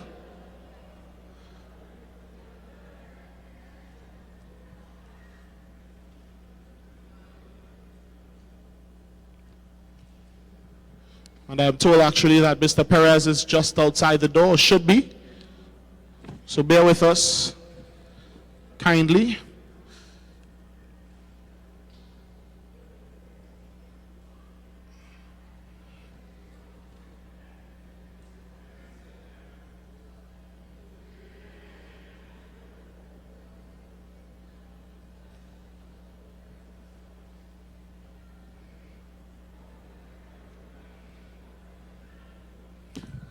All right. We'll move along to the top prizes this morning.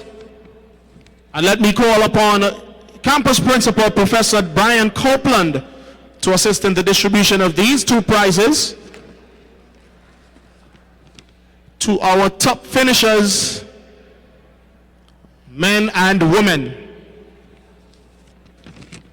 Among the ladies, she completed this morning's race in a time of 1 hour, 17 minutes, 59 seconds, all the way from Caracas, Venezuela, Yesi Alvarez. And here she comes. Yesi Alvarez, the top lady in this year's UWI International Half Marathon. Once again, a round of applause to our friend from Caracas, Venezuela.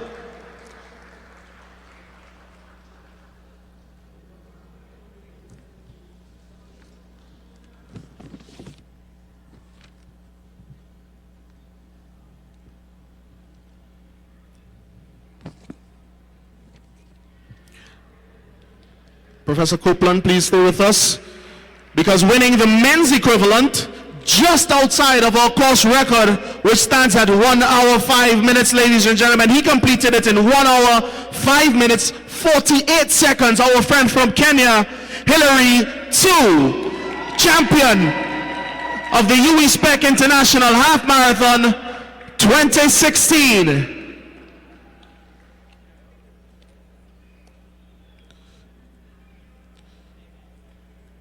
Hillary 2.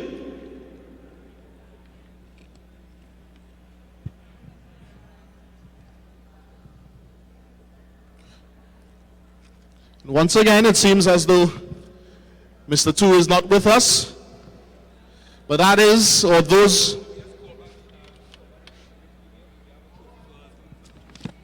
Let's call on Yesi Alvarez to repite, por favor, for one more presentation.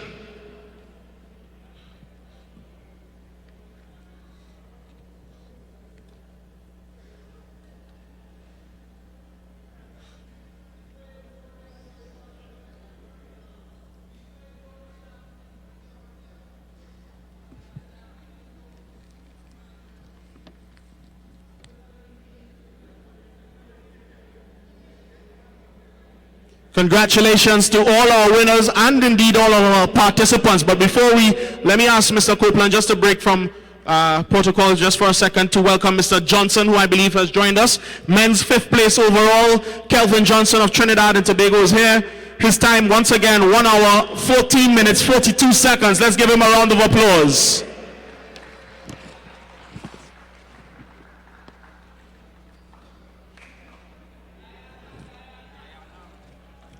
Guyana / Trinidad. Which one comes first? Guyana.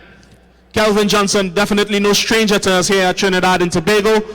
5th overall. Congratulations to him. Congratulations to all participants. Thank you, Professor Copeland. Can we once again call all of the winners 1 to 5 for a photograph? So Kelvin, Yesi, Alexis, Tonya, please join us one more time for a photo opportunity.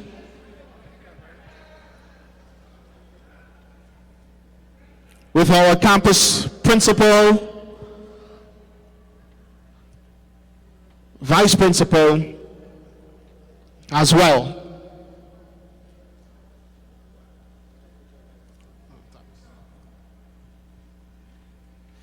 As well as Miss Laurent from Guadeloupe. Mr. Julian, of course, from First Citizens, please join us as well.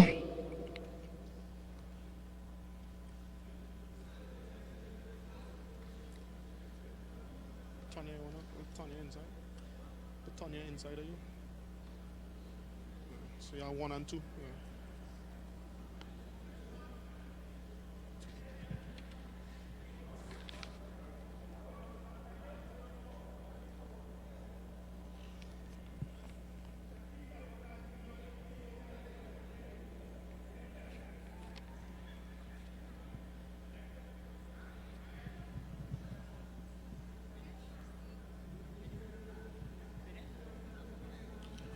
And just to close us off, let me invite Major David Benjamin, Director of the UWI Sport and Physical Education Center, as well as Race Director of the UWI SPEC International Half Marathon, to give us some remarks and a vote of thanks.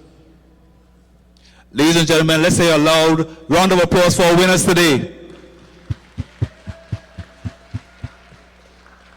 Thank you all very much for coming out to the 13th edition of the UWI SPEC International Half Marathon. This was indeed a success by every measure. It's the largest race that we've had so far. We're asking you all to come back next year, sign up early, get into the race, and enjoy it. Thank you very much to all of our sponsors. Thank you very much to all of the corporate entities that have taken part in this event. Much regard goes to First Citizens, our corporate partners in this effort. Thank you very much. Let's see a round of applause for First Citizens for their support year in, year out in this mega event. Thank you all for coming out, and have a safe day.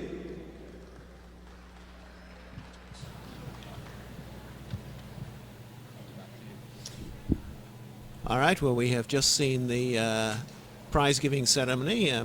Not really the best prize-giving ceremony, because some of the leading runners were not there, and I think probably perhaps one of the few faults we've seen this morning. We've seen an excellently organised race, and it's a pity that the winners weren't alerted that they should be there for the prize giving, but nevertheless, an excellently organised race. One thing we did learn is that the race clock is perhaps showing about 15 seconds ahead of the race time. The official winning time for Hilary Kiptanu Tui, 1 hour 5 minutes 48 seconds, 1 hour 5 minutes 48 seconds, which is about 15 seconds slower than was shown on the race clock. So as we're looking at the race clock now, 3 hours 13 minutes 14 seconds, it should really read about 3:13:30. Not that that makes too much difference at this stage, but we did confirm the winners as we saw them. The winner of the race, of course, Hilary Kiptanu Tui, Hilary Kiptanu 2 from Kenya. Second place was Richard Perez from Cuba, the defending champion, last year's winner. Third place, Peter Nakaya of Kenya. Those were the 1, 2, 3 in the men's race, with Alex Cispina fourth and Kelvin Johnson of Guyana. Let me emphasize Guyana, even though he is based in Trinidad and Tobago, in fifth place. The ladies, well, the first three were as we saw them. The first three, First Lady Yaisa Alvarez of Venezuela. Second place, Tonya Nero of Trinidad and Tobago, and she lived up to the smiley face, the smiling, which I said that when she finished the race, she's always smiling. Well, she certainly lived up to that in the prize ceremony. And third place was indeed, as we saw it, Christelle Laurent of Guadeloupe. There was no other lady who slipped in without us noticing. So those are the first 3 females and the first 5 males to finish the race. As you can see, there are still people coming across the line. I mean, perhaps if you are here in Trinidad and Tobago, you're looking to see if your sister or your brother or your uncle or somebody, if they're expected to finish in less than 3¼ hours, they may still be out there. And we're going to keep the cameras rolling so that you'll see the rest of the finishers. I'm, however, going to give my voice a little bit of a rest and look for something to put down my throat to help soothe it a little bit. We've certainly enjoyed bringing you this here this morning, Stream Events TV of Trinidad and Tobago. We look forward to being back next year. We were here last year, we were here the year before, and I sincerely hope and I expect that UWI SPEC will be inviting us to join next year. But this is not only the only event that Stream Events TV does. Take a look. There's a number of exciting events which Stream Events TV does for you. Take a look, and I'm sure they'll be doing some events in the future.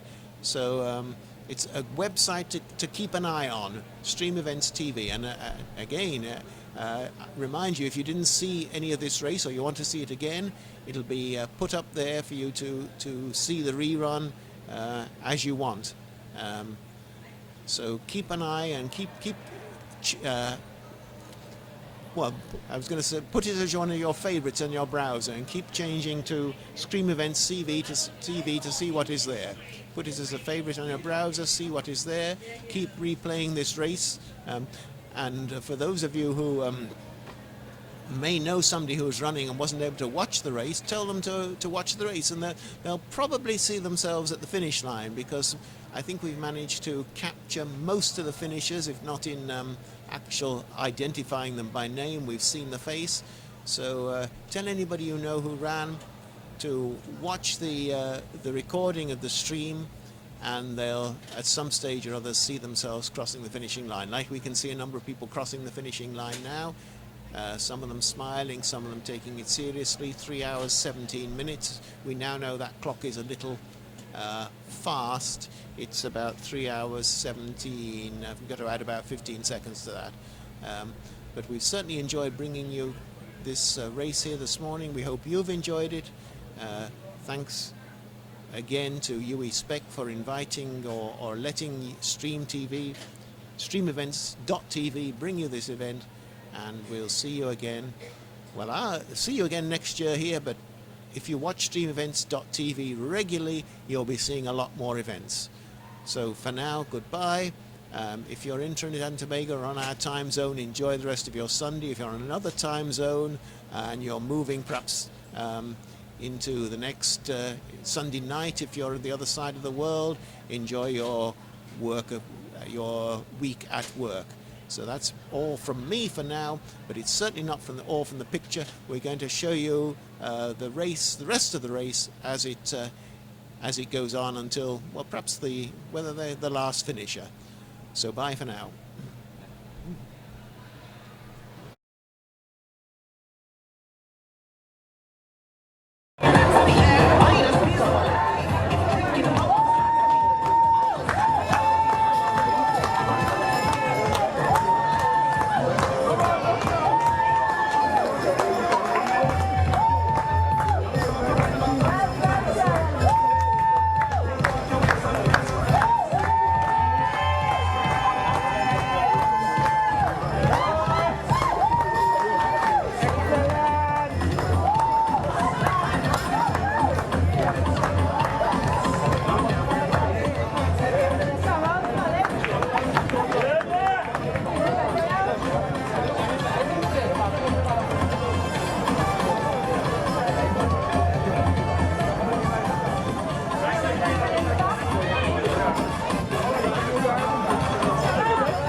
shine your Kendrick clock before 3:25.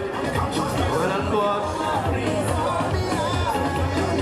57 minutes, 56, 55 minutes.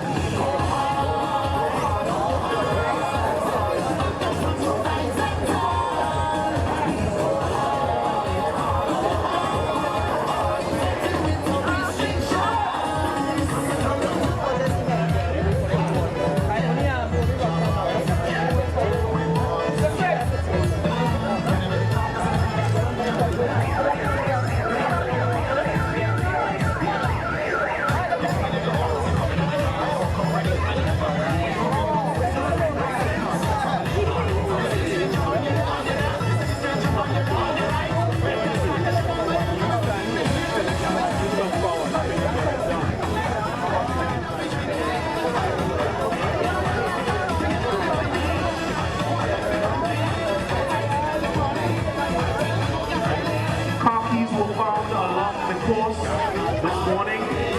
If you lost your car keys, please identify, approach the announcer and identify it. If you do not do so before the end of this morning's event, the key will be placed at the campus security post.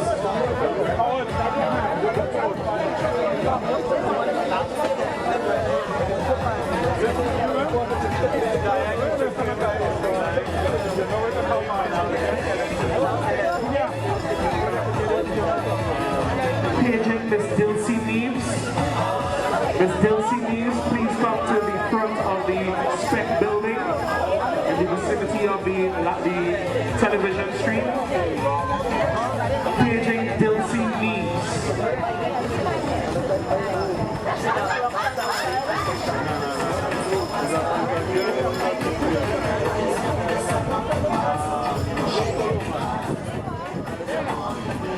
Paging Miss Dilsey Neves.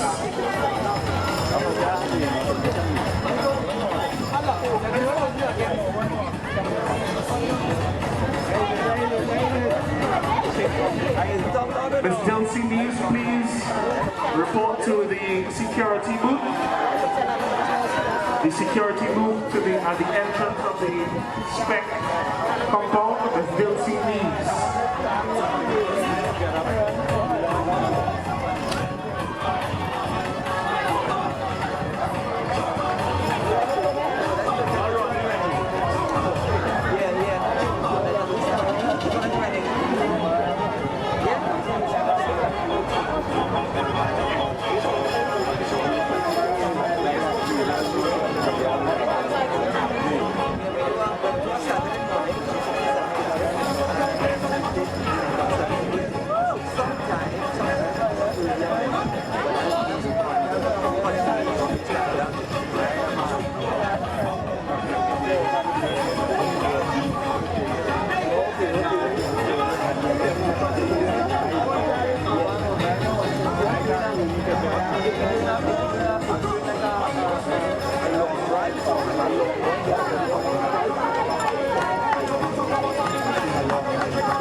another set of keys found. If you've lost it, looks like car keys as well. If you've lost your car keys, I am in possession. Please identify yourself.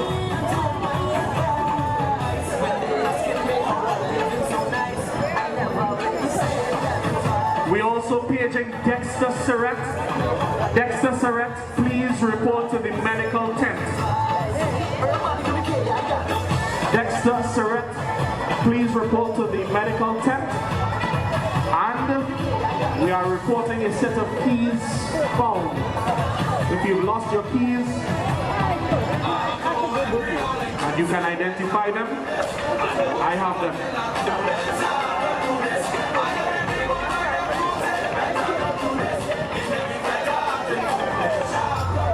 And let me see if I can get an update on the back door. The back door of this morning's race.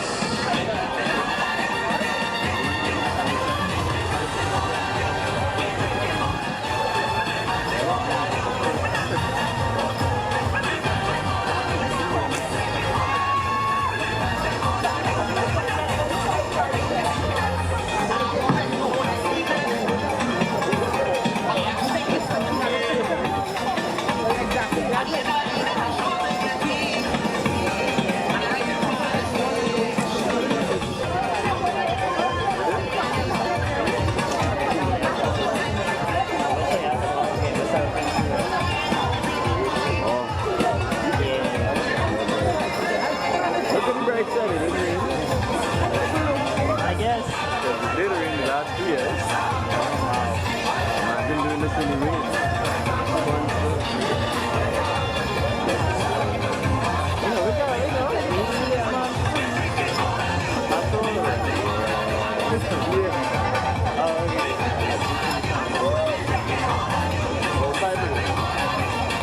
So we are told that the back door, those athletes or athlete that is bringing up the rear is just around Dinsley Junction.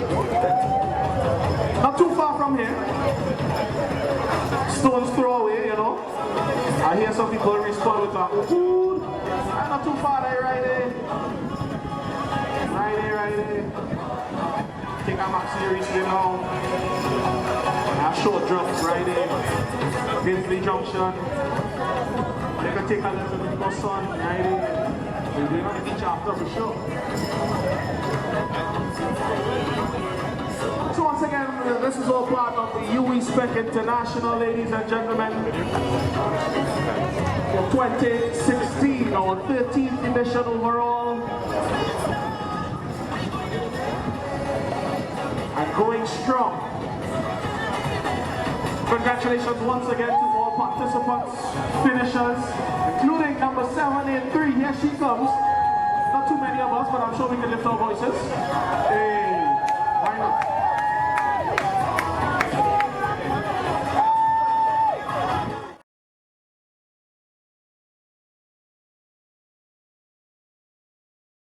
For the most part, great weather. Definitely, I know the athletes.